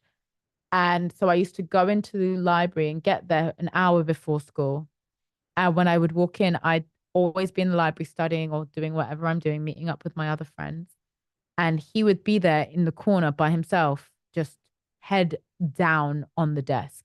And at first I thought he would study. I thought he was studying. I was like, this guy's like really committed to his study. No, no, no, no. My co-founder, early career, and I'm really selling him down a river. And I hope he's watching this live. My co-founder's early career, he was a DJ. He was a DJ. An underaged, underrave DJ. So he would come in at like stupid o'clock in the morning and be sitting there in the library because he had to go to college the next day, head down on the desk. And I'm sitting there going, this guy is definitely studying really hard. The reason he's asleep is because he's studying. No, no, no, no, no. He was basically done. He was done for the day. And so I used to go in and I used to wake him up and be like, hey, we've got class in like God knows how many hours or whatever. And he'd be like, And that's how we met. We basically met in the library. And I was there for like, good reasons, wholesome reasons. He was there for nefarious ones. That's how we met. So a lot of startups fail because co-founder conflict, gotten together, not together. How have y'all maintained, or I'm presuming y'all have a good relationship. How long have y'all maintained this like a great working relationship through all these years? What are some of the other founders like? Oh, fight, just fight. Don't fight. So me and my co-founder have known each other for a very long time, and we have gone through the ringer. Like we have gone through some really incredibly difficult times where I'm like, don't talk to me ever again. Times where I'm like, I'm going to throttle you, and vice versa. He's like, I don't want to hear from you. I never want to see you again. And I think what it comes down to is just being able to solve conflict in a way that where both parties are satisfied. We don't necessarily, we don't necessarily have to agree, but both parties need to be satisfied in the result. So if we've had an argument about whatever it might be, I could sit there and go, you know what? I need you to do X, Y, Z. And he'll be like, well, I need you to do X, Y, Z. And then we'll fight in the middle about what the other party needs to do. And eventually both of us will end and be like, you know what? Satisfied with this outcome. I'm very much like I don't want to talk to you right now. I will talk to you later when I've calmed down and I'm not stressed out. And I think he's more of I want to hash it out right in this moment. And so I'm like, if I hash it out with you now, I think the caveat is, all right, I will capitulate to what you want. We can hash it out, but don't expect anything I say to you that's not going to come from a place of like emotion. it's all going to come from emotion. If you want to hash it out now, we'll fight. We'll fight. And then I'll go away later and be like, I'm sorry. But, if you want to talk it out now, I'm welcome to do so. We're welcome to do that. So how many times have you chosen violence with him? I'm a business. I'm a Caribbean woman.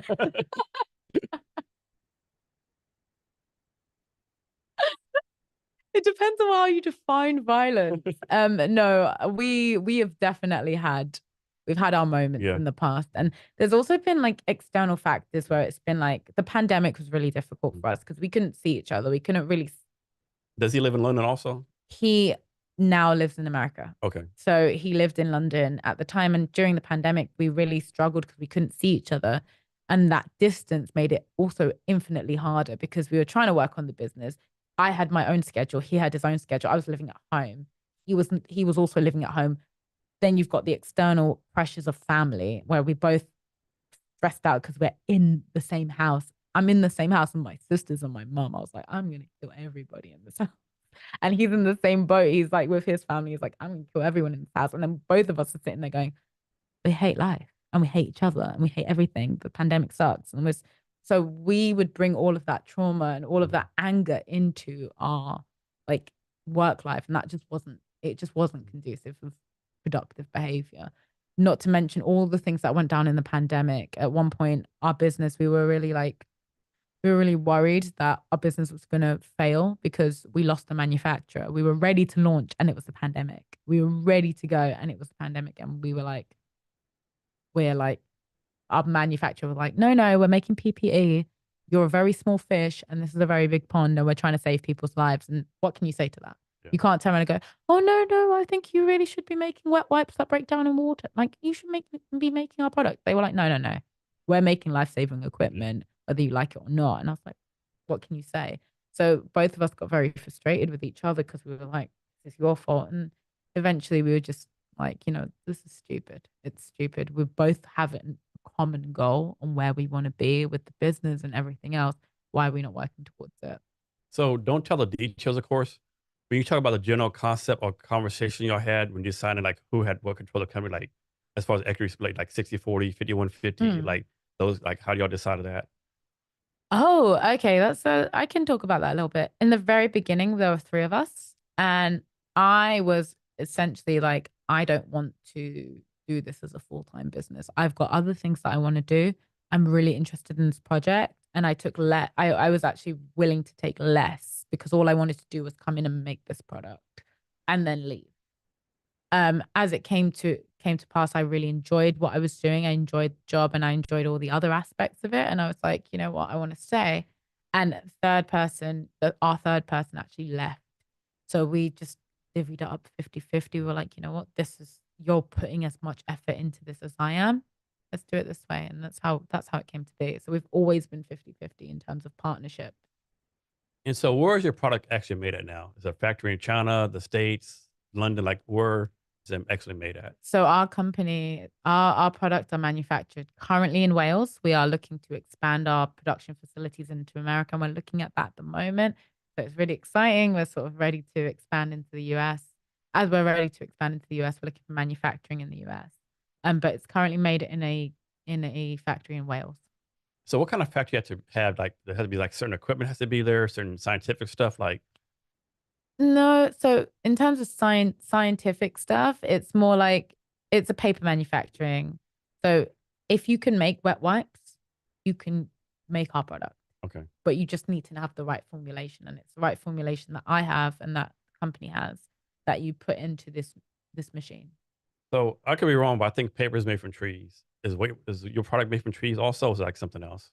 So our product is made from FSC registered forests. So yes, trees, wood pulp cellulose. So okay. It's in paper manufacturing, they will shred the trees and they will make it into paper. It's that pulp. That's what our product's made of. And does it matter what kind of tree it is? Maybe pecan tree, pine tree. Yes, it does matter, but it matters in terms of paper manufacture. So it has to be soft. It has to be a soft fiber, softer tree, but that's less important. It's more the pulping process, Okay. essentially. And I could be wrong. I think I read somewhere on your website somewhere like you plant trees. Yes. Like, is it one for one co-op or how does that work? So we partner with a company called We Do Ethical, and We Do Ethical is a charity. And what they do is for every 5 packs that we sell, they plant one useful tree. So I don't want to get into it too much. I'm checking time, but like I don't want to get into it too much. But the amount of greenwashing in so many companies is so apparent. People will just plant non-native trees in Canada, in the UK, in Scotland in particular. They'll plant non-native trees, and what non-native trees do is they absolutely damage the environment. They don't mean to, but when imagine how to describe this, but imagine putting something that is non-native into a space and it's just destroying the ecosystem. So this is what happens. They plant trees that can grow fast. So pine trees, but some birch trees, but they plant them very, very quickly. They grow up in 5 years, they chop them down and they go, oh, the company's green because, this is what we're doing to be carbon neutral. Yeah. It's bullshit. And it stresses me out and makes me angry. So what We Do Ethical do is they plant useful trees. So they plant like food trees or they plant production trees, and they also teach the culture. They teach the individuals who are planting those trees how to farm. They teach modern farming to these individuals and helps them generate an income. And like for me, that's way more substantial than just planting a load of crappy trees in the middle of the highlands. So how does this work? I'm making this up again. Like, suppose your factory produces 100,000 packages a day, right? Mm-hmm. But then you like, man, we have to increase 1 million a day within 2 months. Is that possible, or you have to get a new factory, or like or is that a problem? Like, So it's not a case of, it really depends in the capacity of the factory. So our factory can produce quite a lot if we wanted them to. At the moment, we have one line secured with them, and that produces enough for us to sell. If we wanted it to increase it to like 1 million or 2 million, we'd have to both pay money, but we'd also have to shut down the lines of other, because they don't just produce for us. They don't just manufacture for us. They manufacture for other. oh, because it's not your sole factory. No, it's not my Oh, factory. okay. No. This is a manufacturer that. Is a plan to have your own factory eventually? Yes, that's what we're doing in America at the moment. We're having a look and seeing. Can you tell us what cities you're looking at, Um, or the states, or general? we're kind of looking on the East Coast. We're Okay. looking a bit West Coast. It really depends. So the biggest thing for us is making sure that if I'm producing in the West Coast, I don't want to be sending it to the rest of the world or to the East Coast, especially because it's not conducive to the environment. Yeah. Like again, I don't want to produce in China and then send over the world because it's not good for the environment to send from China in shipping containers and things like that. So you consider this environmental costs in the cost of your product? Yes. Okay. Yes. So in the UK, the reason we sell in the UK and produce in the UK is because we deliver via electric vehicle. So our pallets that come in, the materials being used are all FSC registered. The trucks that it comes in are only going a certain amount of miles. And then the delivery, even delivering to the individuals, is all done by electric vehicles. So we try and keep the entire thing as green as possible. Now, do you also have an office in Buffalo, New York? Yes. I have to ask, why Buffalo? Like, to me, this is totally random, right? Honestly, Buffalo. So we went through a competition called 43 North, and we won, and we set up our manufacturing out in Buffalo. The reason for that is partially, at first it was the stipulation of the competition, and then we were like, no, we're staying here. We love it out here. The people are incredible. The fact that the network is so close, and you can actually, the good thing about this is like you can meet whoever you want to meet. Like I've been out and about just randomly. I told them what I do, and they're like, oh, I can introduce you to an investor. Stay here. Like literally stay here. In 20 minutes, there will be the investor in front of you, because anywhere in Buffalo is like 20-minute drive. So it's like super easy to get around. So if you need to meet people and you want to get to know people, you just stay there. And they're like, yeah, I'll bring that person to you, So the name Twipes, does that mean anything? Is that any significance to it, or just toilet wipe? Okay, it's what it is. Okay, nothing. It sounds really silly, but it's literally like toilet. Okay. So talk about this. I'm assuming this is a big deal, but in 2019, you won the Princess Diana Award for your achievements in science. Yes. Is that as big as a deal? I think it is. 'Cause anything with anything with Princess Diana name It is like, sounds really silly, but it's like, again, I think it's a bit of this not imposter syndrome, but a bit of like the on to the next one sort of thing. It's I mean, like Princess Diana it's award in England, right? yeah, I mean, it it's was like, cool. It yeah. was very cool to win. I didn't even know I was nominated, and then they invited me to come down to the Houses of Parliament and like celebrate. And I was like, this is really cool. I had a great time. It was really nice to be noted. But again, all these achievements, I'm like, is it making a difference to people? And that's what I care about. I mean, You I know? think it helps with branding. Yes. It helps like not only brand, like what's I was looking for, like it validates you as far as like a Yeah. scientist, It's expert who you're doing, right? You yeah. know, like It's a nice feeling. It's a nice feeling. I think sometimes I do interviews like this and I realize that when people are like, oh, this is amazing, I'm like, oh yeah, it I is. did do that. Exactly that. It's kind of like, well, I'm happy. I'm happy I did it. And I think that if it's giving more people the awareness of the company and more awareness of what's happening with our environment, I think that to me is most important. So let me continue to pump up your ego. Next one is something called um, Every Woman Entrepreneur Awards 2022 finalist. Oh my gosh. The Every Woman Awards. That was an amazing experience. So And all these are in Britain. Mhm. Okay. So the Every Woman, yes. Um, that one was that was an amazing. So I did not win that one, and I know the person who did win, and I think that they are so deserving. I I love that award. Listening to the stories of all these women, like it got very, very emotional because it was, I think it was the first, if I'm remembering correctly, it was the first one after the pandemic that everyone was around. And I met the most amazing women. Like they're doing, not only are they doing incredible things, they're changing the space. They're just changing the space for other women to enter. And it's just, it was very emotional. So we all sat there and there were women on stage talking about their businesses, some that are like super well known businesses. Like they had the founder of Snag Tights and they had all these different women speaking. And I was so emotional. We were all sitting there just essentially crying because we're like, we've all gone through these experiences, but knowing that a lot of these women who were like, oh, I'm going through cancer, or I've gone through having a double mastectomy, or I've gone through having a hysterectomy after my children.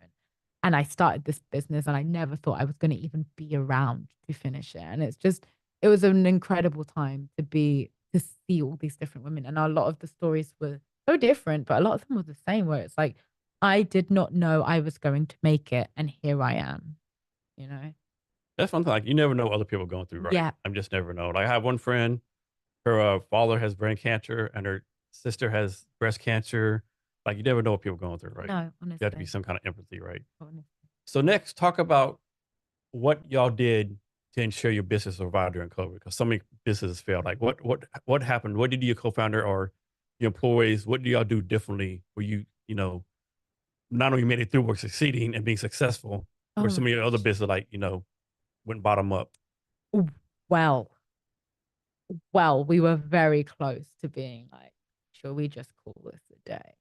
We were very, very, very close to being like, should we just leave this alone? It was, it was, it was hard. It was hard. A lot of it was down to our marketing. We got very, very lucky because, so to give you some context, our manufacturer pulled out at the last moment. Like COVID happened and they were like, we're making PPE. So all the research was done and we were ready and we had our prototypes and we were ready to go. And I'm like, yeah, we can go sell. And they're like, haha, absolutely not. So we had the demand and we got people to pre-order. We were so stupid. We were so confident and we got people to pre-order. We're like, you're gonna get a year. Did they prepay? Oh yeah. Oh, they prepaid. They prepaid. Good and bad, right? Oh my gosh. So it was great for us from a revenue perspective, but it was absolutely awful when it came to like delivering the product because so January came and they were like, so there's my Twipes. And I was like, about that. We were really, really fortunate that we had good connections with every single person who ordered, and we got a lot of pre. And we were really, really fortunate that we had a good connection with every single one of them. So we spoke to them, we emailed them, we said, listen, it's the pandemic. We don't know where this is going to go. and we're really sorry, but we were honest. We were just like, our manufacturer pulled out. They're doing bigger things. They're making PPE. Sorry, you know. And we got really lucky. I think we had something ridiculous, like 4 cancellations out of the 2,000 pre-orders we had. So we got very, very lucky. So me and you, we first met, I think last November, right? When you were so gracious enough to be on my startup panel, right? Um, was basically it was like, being a founder is not unicorn of rainbows. So thanks for Yes. doing that. Cool. Yeah, It was really good. that's a good experience. It was Yeah. really, really good. And actually, I remember you brought your marketing person with you, I think. I did. Is I she did. still with y'all, or? Yeah, she Yeah, is. she's very impressive. Like, She's great. She's actually transferred over, so she's now revenue. She works in the retail side, so she's okay, actually looking because we're looking to get into retail now, and she's actually transferred, so she's moving over to retail strategy. okay. Yeah. And on your website somewhere, I think it says the wipes that can save the planet. Isn't that like? I mean, that's a hell of a audacious goal, right? Can that even be possible? Or is like, I think or you truly believe that? Yeah, yeah. So if we were, so to give you some sort of facts and figures, our product in itself, so our Twipes are 80% less CO2 intensive than the global market leader. I And is won't, that from your own stats? Someone else's? this is a different stat. So Okay. this is a piece of research that So we not like saw. it's not like you're sourcing yourself, right? No, no, no, no, no, no, nothing like that. Nothing like that. No. So looking at the life cycle analysis of our product versus the market leader, and I won't name them, but looking at that, we've basically seen our products 80% less CO2 intensive. So that's from the creation of our product to the actual disposal of it to all of the other charitable things we do on the outside. And if we were to capture 5% of the market, there's like a huge study that shows blockages related to flash flooding in the UK. So antiquated pipes burst, flash flooding in the UK. And if we were to capture 5% in the market, we can reduce those blockages by 35%. So it is good. We are saving the planet literally one toilet at a time, you know? And you actually did the science behind the product, right? Yes. Now I'm guessing you went to the lab one day and light bulb came on and like I got this. Like, can you talk about the process? I'm sure like it took some years, right? It took a while. It took a while. So it was bribing my lab technician. So that was number one. I don't want to get into that too much, but bribing my lab technician is number one. I used my lab on the evenings and weekends, and I was literally like, I just want to try and do this. So I broke down several thousand wipes. I never want to look at another wipe again, and I know I do. But like literally pulled them all apart, figured out what they were made of, figured out why. Why are bigger companies not, excuse me, why are bigger companies not doing this? Why are they not doing this? Why are they not working on flushable wipes? It was cheaper to just say, hey, this wipe is flushable because there's no legislation behind it. So I started looking at what the wipes are made of, how to break it down, broke it down in different solvents, like all these different processes to see if it would actually work and if it would actually break down. And then I was really fortunate to work with a partner lab, sent off my findings, sent off my research, and was like, "Hey, do you think you could actually make this and test it?" And they did, and they'd come back with the results for me. And that's where the eureka moment came. But like, I broke down a lot of wipes. It was a lot of trial and error. At one point, the wipes went green, and I was like, "Why are they green?" Like, oh, we added this element. I was like, "Why did you do that? Can you not follow the stuff that I put into place and just do that instead?" So this can be probably an ignorant question, but like, is the water in toilets across the world pretty much the same water, or is like water different? Like, it's like maybe one water is like has like more fluoride, or maybe one water has like more dirty stuff, or is like water in the sewer system pretty much water across the board? So that's less important. So the water consistency is less important. Like the water quality is also less important versus like septic tanks. That's where Okay. it starts to get, and Okay. I'm not going to bore you with the details, but septic tanks is where it gets a little bit more Okay. complicated because you don't know which chemicals are in there and how that's going to react with the wipes. But water in general tends to be the same wherever you Okay. go. There's different harness. Obviously, there's different hardness and softness of water, and that definitely affects how quickly something breaks down. But within 3 hours, wherever you go, our product breaks down in water. And then how about, like lead pipes versus plastic pipes versus pipes 1995 versus pipes made now, does that matter? In terms of blockages, yeah, absolutely. Absolutely. The thing is with antiquated pipes like in the UK, which is changing massively at the moment, but antiquated pipes in the UK, there's more of a chance of something getting snagged on it, getting snagged on the inside. So pipes getting snagged and then fats, oils, and greases added, and then that blockage being built up. A lot of our pipes in the UK, in London, not in the UK, but in London, has been replaced with PFT, if I'm remembering correctly, which is slightly wider pipe, plastic pipes essentially, and it helps with the flow of of the water. But either way, our wipes will break down regardless of which piping system you're in and the running rate of. When you say the wipes wipe down, is it 100% of the time, 95% of the time? Oh, 100% of the 100%. time. Okay. Yeah. Okay. So within 3 hours, the water, the Twipes have started to break down. And they dissolve completely, or they become other materials, or So they break down into the sort of elements, and what happens is wastewater treatment. I don't know for a fact how it is in the UK, in the US rather. I can tell you how it is in the UK. So in the UK, you have 3 stages, sometimes four. So you have primary, secondary, tertiary, and quaternary stages of wastewater treatment. And this is where your eyes glaze over because everybody falls asleep with this part because I'm a weirdo. But primary stage, you're getting rid of the hard solids. Secondary stage, even smaller. Uh, Tertiary stage is even more. Quaternary stage is when you start running. Tertiary stage is where you start running chlorine through the pipes and start running chlorine through the water, and that gets rid of even the last little bit. and are you the only scientist in the company, or you have other scientists that are kind of backup scientists? I'm the only scientist. It's me and my partner lab. If I really want to refer to another one, Okay. I'm looking for tech. I am looking for technical because I want to start expanding the product line at some point. Okay. So what kind of background does scientists need? Background like biochemistry, like No. So that was just my background. okay. So biochem, material and chemical, and biomed. So that was my background. I would actually love to find more engineers. I would love to find more material scientists, a few more chemical scientists, but sort of like material engineers would be Okay. something I would be loving. Okay. And then what's your business model? Like how do y'all make money? We're direct to consumer, so we currently sell subscription model direct to consumer, although we're looking to change that and go into the retail side. Okay. So you're talking about like I can only think of Walmart right now. You think about getting a Walmart, Costco, Yeah, those so kind of things. Target, Okay. Whole Foods, potentially Walmart, Costco, yes, as well. It really depends on where we want to go. Okay. I know you're in the American market now. Mhm. Is like all over America, just certain cities, certain states, or At the moment, we're launching, we can sell to pretty much just like direct online? to Yeah. Yeah. consumer, yeah, all online, direct to consumer, most of the states and some parts of Canada, Mm. very, very some, like case by case Okay. basis. But we're looking to try and get into retail. We're looking at retail in the East Coast first before we expand to the West Coast.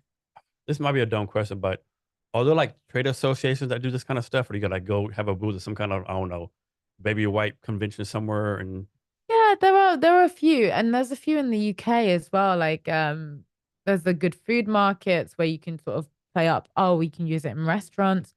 But I think it's more like baby conventions is not for us because we're not targeting baby market, even though we can be a baby wipe, we're not targeting baby wipe market. So for us, I guess it'd be more like reverse vendors. So the last time I was in Seattle, actually, I went to the reverse vendors market and we were there. So we went and looked around all the sort of contracts that you can potentially get with both military into the US government and that kind of stuff. So that was interesting to see. can you talk about how you came up with pricing, the challenge of doing your pricing? Most people say whatever you think your pricing is probably like 50% too low, right? So can you talk about how that Yeah. came about? That was a huge learning curve in the UK. So we price ourselves in the UK at a pretty reasonable price, maybe a higher price point. And when we did our market studying in the US, it was literally like, you're way too low. You need to be priced higher. And even now we're like, yeah, we still price too low. And I actually prefer being priced too low because it means everyone has accessibility to our product. Now, the product is there like, oh no, make this up again. Like there's like, a bronze level, silver level, gold level where like you buy this product has like more stuff with it or more biodegradable and better for the environment, or you buy this basic product, it's not, or is the product's a product The regardless? product's the product. Okay. Regardless of what we're doing, the product has always been the product and it's not going to change. Like, in terms of, I don't believe in selling a lower quality product for less money. I think you should get the quality of the product that you have chosen to buy, and the price you're spending and the money you're spending should be the quality. It should reflect that, you Okay. know. So your website, it says somewhere vegan and cruelty free, PETA certified. Mhm. Like, what does that matter? Like, I mean, Why it depends. It really depends on why people buy the product. This is a bit of social proof to show that the product is completely cruelty free. mhm. Like, we don't test on animals. We're good for pets, but we don't test on them.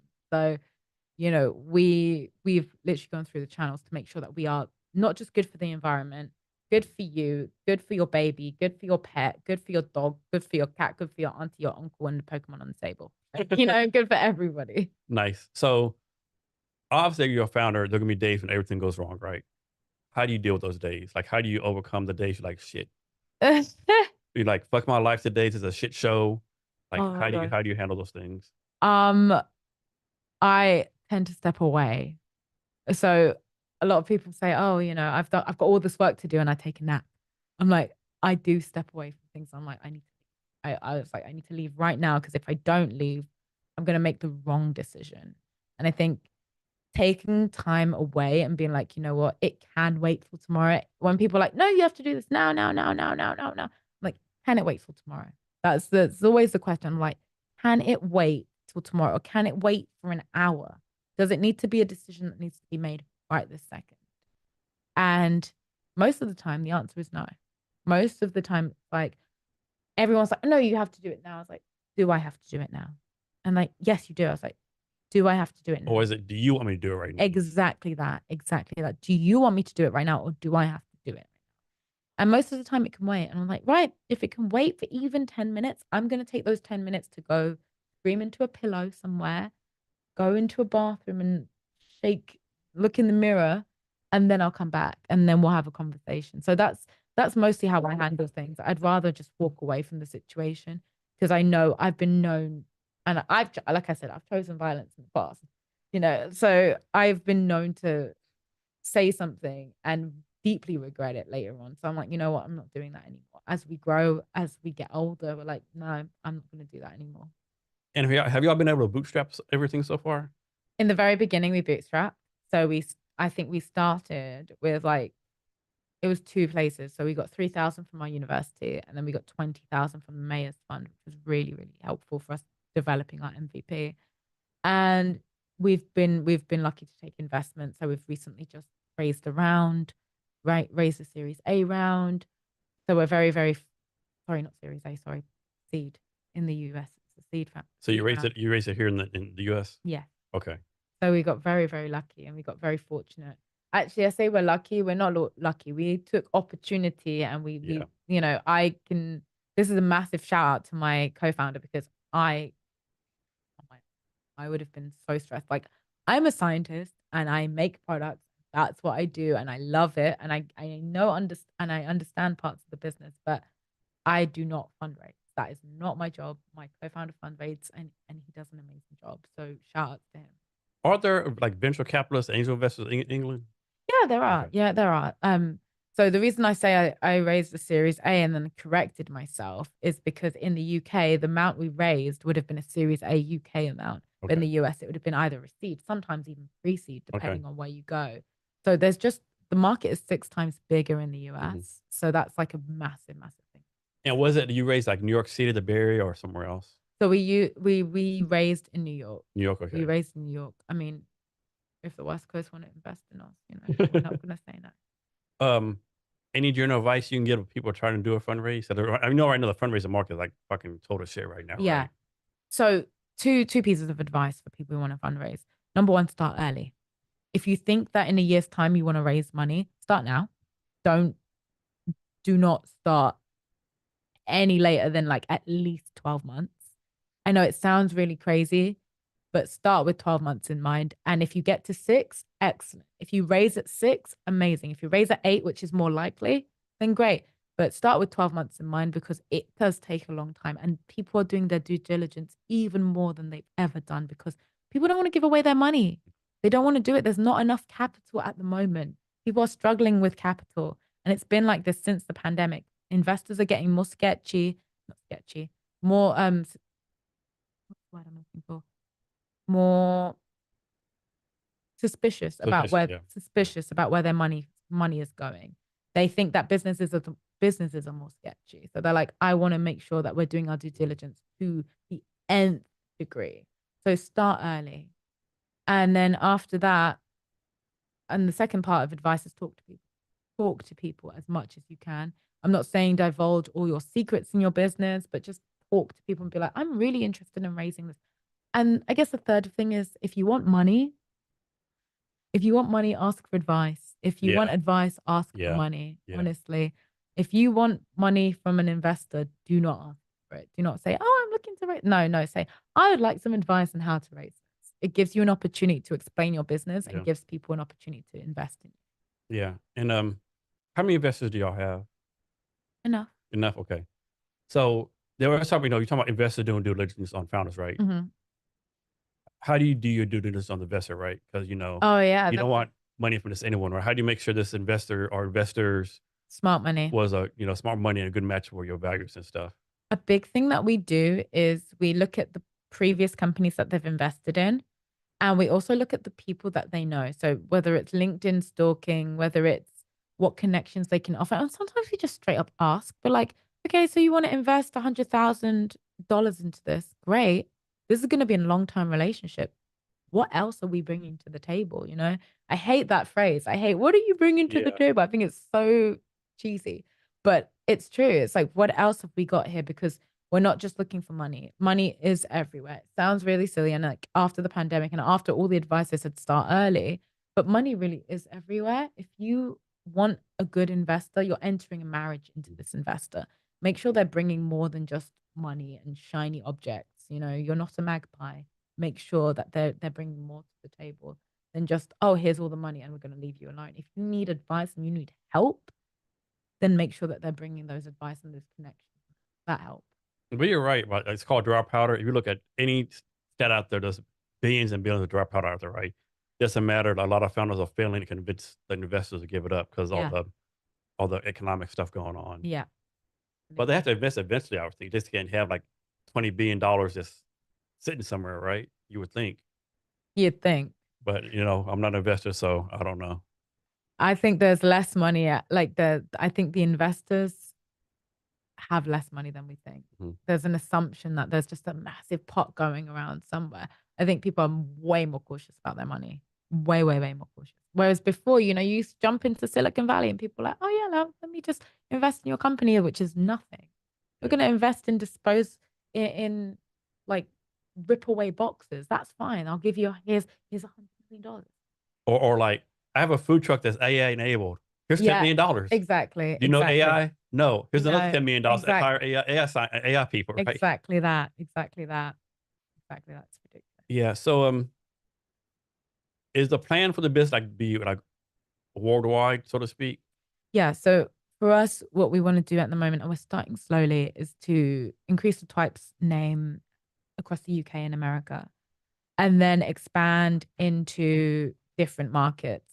I actually want to start getting back into the lab soon, developing things like feminine hygiene products, diapers, making sure that these technologies tackle that holy trinity of blockages, which is feminine hygiene products, wet wipes, and baby diapers.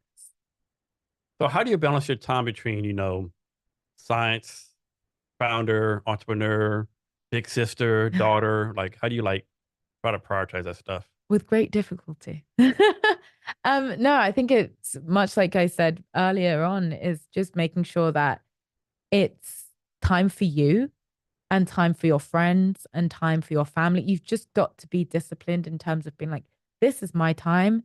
And, I've had not arguments, but I've had disagreements with my own family members being like, oh, I expect you to reply to me right now. And I'm like, I can't reply to you right now. This is my time. I don't want to talk to anybody. I don't want to have a conversation. I need to recharge my own batteries because if I don't, that's when I burn myself out. So do your like mother, sisters, close family, close friends really understand what you do? They don't understand what you do. I mean, I know they know what you do, right? Yeah. But they understand like what it takes to do what you do. I think unless you're an entrepreneur doing and a founder doing this, it's very difficult to understand. Like I can only sit there and understand from what you tell me of what you did in the military. I would never be able to empathize. I would never be able to truly be there for what you did. Like I don't know. I do not know. And I think unless you're in it, you just don't know. And I know you've probably got military friends who are in the military either at the same time as you or not. And you're like, you just get it. I think I recall on a when we did our panel talk, there was James. Yeah. James was also in the Hmm. military. And both of you were just like, I get it. I get it. We may not have been in the military at the same time, but I get it. And there's that level of community. Other entrepreneurs have that community. Whereas my family, I love them and I get it and I know they want to understand, but ins and outs, I don't think they're going to get the day to day and how hard it is, especially being in two countries, two continents, trying to navigate the two, traveling, the stress, the this, the that, the feeling displaced. It's very difficult. Is your company run on London time, Buffalo time? Yes. Yes, all. Yes, and yes, all. It's Nice. it's I mean, that has to be a challenge, right? it's tough. It is tough. And you all like do daily meetings or you just like We do weekly weekly meetings. meetings? Okay. Yeah, we do That makes weekly it better. meetings, which, yeah, it is easier when you can get everybody in at like 4 o'clock for me Mhm. when I'm in the UK, which is 11 o'clock for East Coast. Mhm.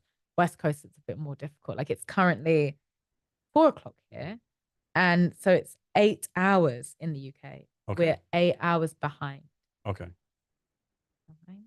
Yeah, I think we're I eight don't know. hours Yeah. behind. So what's your advice to any like new founders like still starting out? Same as I always say, talk to people about things. Not necessarily your idea. You don't have to go into detail about your idea, but if you want to start a cake shop, for example, and you don't know how to bake cakes, first of all, that's the wrong place to start. But you can turn around and go, hey, mum, I really want to start a cake shop, but I don't know how to bake. And your mother is like a baker. You're like, oh, mum, I want to do that. She's like, oh, great. I know how to bake cakes. I'll show you how to do this. If you do not speak to your network and everybody, people who say to me, I don't have a network, I'm like, that's bullshit. You have a network. Talk to people. If you've got friends and you've got family, unless you are literally sitting in your bed and not talking to a single Like person, you have no friends? you have no friends, you have no family. You have Okay, no so friends. No one. no Like, one. So you're just so here. basically saying you're just a fucking horrible person. You're just here. Just Exactly. here. Exactly. So Like no unless one likes you. talk to people. That's all I'm gonna say. Like the advice I'd give is talk to people, let them know what your idea is. You do not have to go into detail. A lot of people say, oh, I'm afraid that someone's going to steal my idea. No one cares. No one cares. I Odds promise are you. 10,000 people already working on your idea. The odds are nobody cares. If you turn around and say, oh, I want to do this, people are going to go, that's great. But they're not going to invest their time into No. doing the ideas that you're doing. Oh my goodness, what a great idea. Let me stop everything in my life, quit my six-figure job, mortgage Exactly. the house, and Exactly go into that. all of this. Exactly that. And also, if you are that afraid, do not go into too much detail. Yeah. So, and a lot of people say if you're a found entrepreneur, never quit, right? Like keep on going. But shouldn't there be red flags, so to speak, right? Like, I think knowing when to quit is the hardest thing as a founder because you will always have that element of what if, mhm, I'm but this close. I know it. yeah, I know but it. you don't want to ride it until the wheels fall off and then suddenly you're like, oh, I'm broke. I've lost my job. I've got no income. I'm on the streets. Like you don't want to get to that point. Yeah. There are early warning signs, and I promise you there are in every business. There are warning signs, but there's also like the precipice where you're like, oh, I'm one decision away from making a great choice. Yeah. It becomes like gambling then. It's like Yeah. just one more hit and I'll be fine. It's Yeah. like you've got to know when to either Let me go rein in. take out a second mortgage and bet it all on black. Yeah, well, let's not do that. Let's not do that. If it means that you could be putting your entire life in jeopardy, don't do that. Just don't. So what's something like when you first started doing this, like you really struggled with, like it really kicked your butt, right? You can figure it out. But now you're like, what the fuck? How this is so freaking easy. Why did I waste so much time and energy thinking I couldn't do this? It was like the simplest thing ever. But back then you're like, man, this is really killing me. I'm not gonna lie, I was 22 and full of Mhm. self-confidence and self-doubt. So I kind of was like, I'm just gonna go for it. I'm just gonna get this done and see how it goes. Like honestly, when I first started, I think time management was a big thing. And like I mentioned earlier, I really struggled with the time management element, but also just feeling like I would be accepted, you know, and I still struggle with that now. I still struggle with that in a room of my peers, but I think it's just a case of being like taking the time and having that level of confidence that comes back into you, and you're like, I can do this. Like it was so hard for me to stand on stage. Like when I first started, standing on stage terrified me. It's like, oh my God, I have to pitch in front of a room of 250 people. And now I'm pitching on stage in front of 3,000 people for $1 million. And I was like, I'm just gonna do this. Did it get easier? No. Like no, it It did never not gets get easier. easier. It never gets easier. No, Right? but you just practice.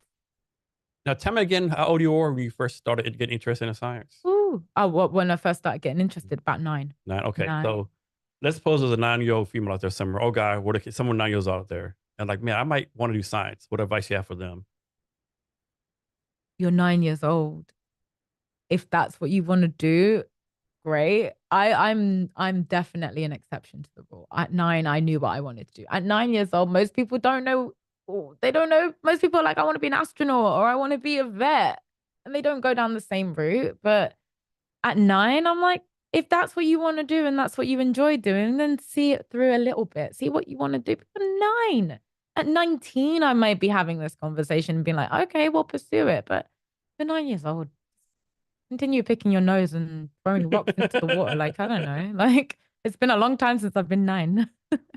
So how do you keep up with all the like scientific community standards you have to do? Like, like, so do you have a bachelor's degree in science, master's, or I have a master's in material and chemical. okay, like is you have to like take some kind of test every once in a while to keep up to date and stuff, or like do you have to like, recertify something or like No, okay.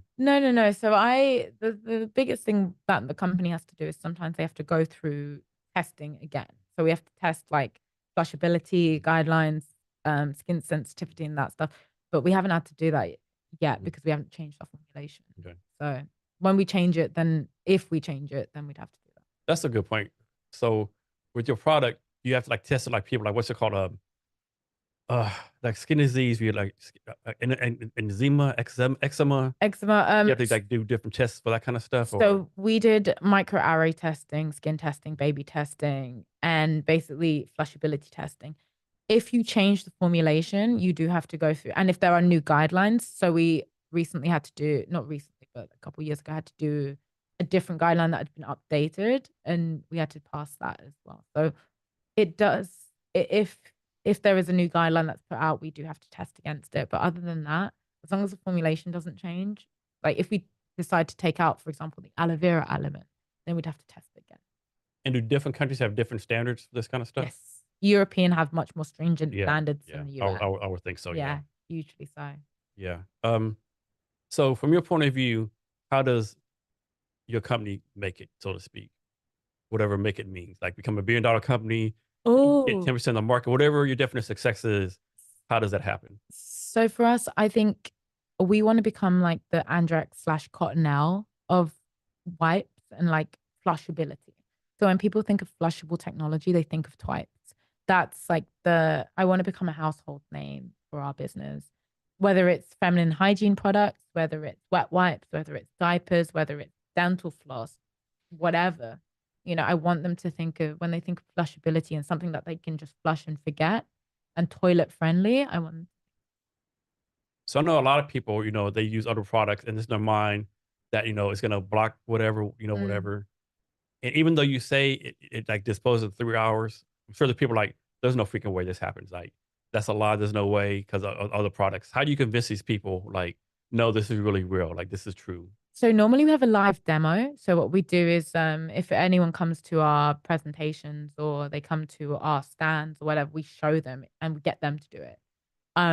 So you literally put pipe in a bottle, you shake it up in like 30, I want to say 32 fluid ounces. I'm trying to do the conversion in my head. But you shake it up and then you can see it start to break down instantly. A lot of people go, oh, I want to know, and we can send them a sample. We can send you a sample and just literally like you can see it for yourself. So, follow up question, success question. what has to happen for y'all to fail? For us to fail. Yeah, you have to shut the company down. Oh my gosh. Running out of money, number one, like most companies. Um, Running out of money, definitely like running out of people buying the product. If people decide that they just don't want to buy it, like most companies, like the company will fail when we run out of users, we run out of buyers, and we run out of money. So I know you talk about doing direct to consumer Mhm. and places like Target and stuff. Have you thought about maybe like selling like to hospitals? So hospitals is something that we have been looking at, especially in the UK. Hospitals or maybe nursing homes? Nursing homes is another kind of we're looking at the moment. It's very difficult to secure those in the UK because you have to go through the National Health Service, and that's a cumbersome process. It might be slightly different in the US, but I haven't looked it out. So I know in Europe it's the EU, European Union, and Britain left it. There's something called Brexit, right? Yeah. So is it like one set of rules to do business in Britain, like sell your product in Britain, and a whole another set of rules to try to sell in like Germany, France, or other EU Yeah. countries? To a certain degree, yes. So a lot of the EU trade standards still stayed within the US, within the EU for the UK, but it's definitely changed a lot. It's definitely changed a lot. It made it a lot harder. When we first heard about Brexit, we lost an investor instantly. Hmm. German investor was like, no, too much risk. I'm done. I was like, okay. So back to Great Britain. So give us a geography lesson. So it's is Great Britain is England, Scotland, Ireland, or is like all one kingdom, three separate countries? Like how's all that stuff They work? are the England, Ireland, Scotland, Wales, 4 countries. So you know what? So Wales is a separate country. So Northern Ireland's still part of. You're really grilling me on my geography, but For some reason, I thought Wales and Scotland was the same thing for some reason. so no, England, Ireland, Scotland, Wales. Okay. They're all different countries, and you can get to them. You can just drive through them, but it's essentially like it's how I would describe the states. Only the states they're like different countries, but only you still drive to them if you need to drive anywhere. You can drive to California from here. It'd be a long time, but Yeah. you can do it. So yeah, that's how I would describe him. They've got slightly different cultures. Ireland in particular, because you have to cross an ocean or you have to cross the channel. That's not right. Channel. You have to cross a body of water. Something on water. A Yeah. body of water Water. to get there. So there's a slightly different culture, but there's a different culture in Scotland, a different culture in Wales. Yeah. This is off topic, but just came on my mind. So when I was in the Army, I was stationed in Germany when I was single, right? Mm-hmm. And when I was single, doing a lot of travel, when I go to different places, right? You could always tell who the British people were, right? Because they were the wildest, loudest, drunkenness. Like you can always tell, yeah, that he's from Britain. That instantly, right? Yes. Oh yeah. We have a horrible reputation, and I don't class myself in this because like I'm British when I want to be, and then other times I'm Caribbean. Like I'm Jamaican. Like but there's a horrible experience. Like they class it as Brits abroad. Mhm. And I think the reputation, like my friends and I travel abroad Mhm. quite often. Like we tend to go away together. And we're pretty chill. We're pretty chill, but we're all from different places. Yeah. So I think there's only one person in our entire friendship group who's actually born and raised in Britain and is like white British. Mhm. And that's it. The rest of us are all from different Yeah. countries. So and he's pretty respectful when we go out there, but there's still that stigma. Yeah. So I've definitely seen it. Yeah. yeah, there's still that stigma. Yeah. 100%. They're from Britain. Yeah. There's no Yeah. doubt. Yeah. But then Australians also have that reputation. Yeah. They do. They do. Yeah. So who are your mentors, either now or in the past?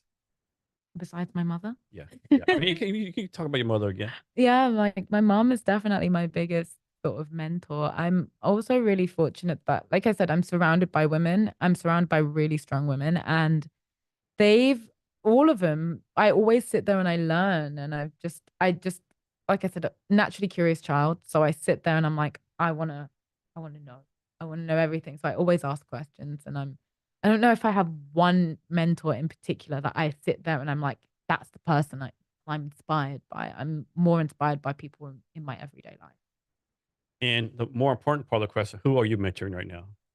Ooh, at the moment, I'm not mentoring as many, like I'm not mentoring anyone. If anyone wants to be mentored by me, like do come and find me. I think my staff sometimes I'll talk to and I'll be there, but No, I'm not mentoring anyone at the moment. You'd be a great mentor. Think of all the value you could add to someone, I've had mentees in the past, and I've spoken to a few that have like gone on to start their own businesses, and it's amazing to see. But not at the moment. Okay. Not at the Okay. moment. But maybe, maybe. Yeah. So you already talked about your company some. Can you now go into more detail, like how it got started, the problem you're solving, what you focus on now, and what the future plan is? Um. So at the moment, so how we got started. And so we started in a pub in the UK, and it's a random question, a random story, but my co-founder and another third co-founder, he basically sat down and said how he'd blocked his toilet 3 times that year, which was disgusting. Because it was only February, and he said basically how he has been using wet wipes that break down in water, that don't break down in water. They're not flushable. And I said, well, wet wipes don't flush. And he's like, no, they do. And I was like, no, they don't. They don't break down. They don't flush. And that's kind of how the idea started. So it started with me going back to the lab and trying to figure out why these things don't break down, why they don't do what they say they're going to do. And my co-founder looking at the viability of the business. And sort of now we're at this point where we fast forward sort of 6 years, 7 years later, and we're launching in the US, and we've got an amazing staff. I've got a team of 13, and they're just incredible people, some based in Buffalo, some based in other parts of the US, some based in the UK. And it's a fantastic experience. I'm really, really, really fortunate.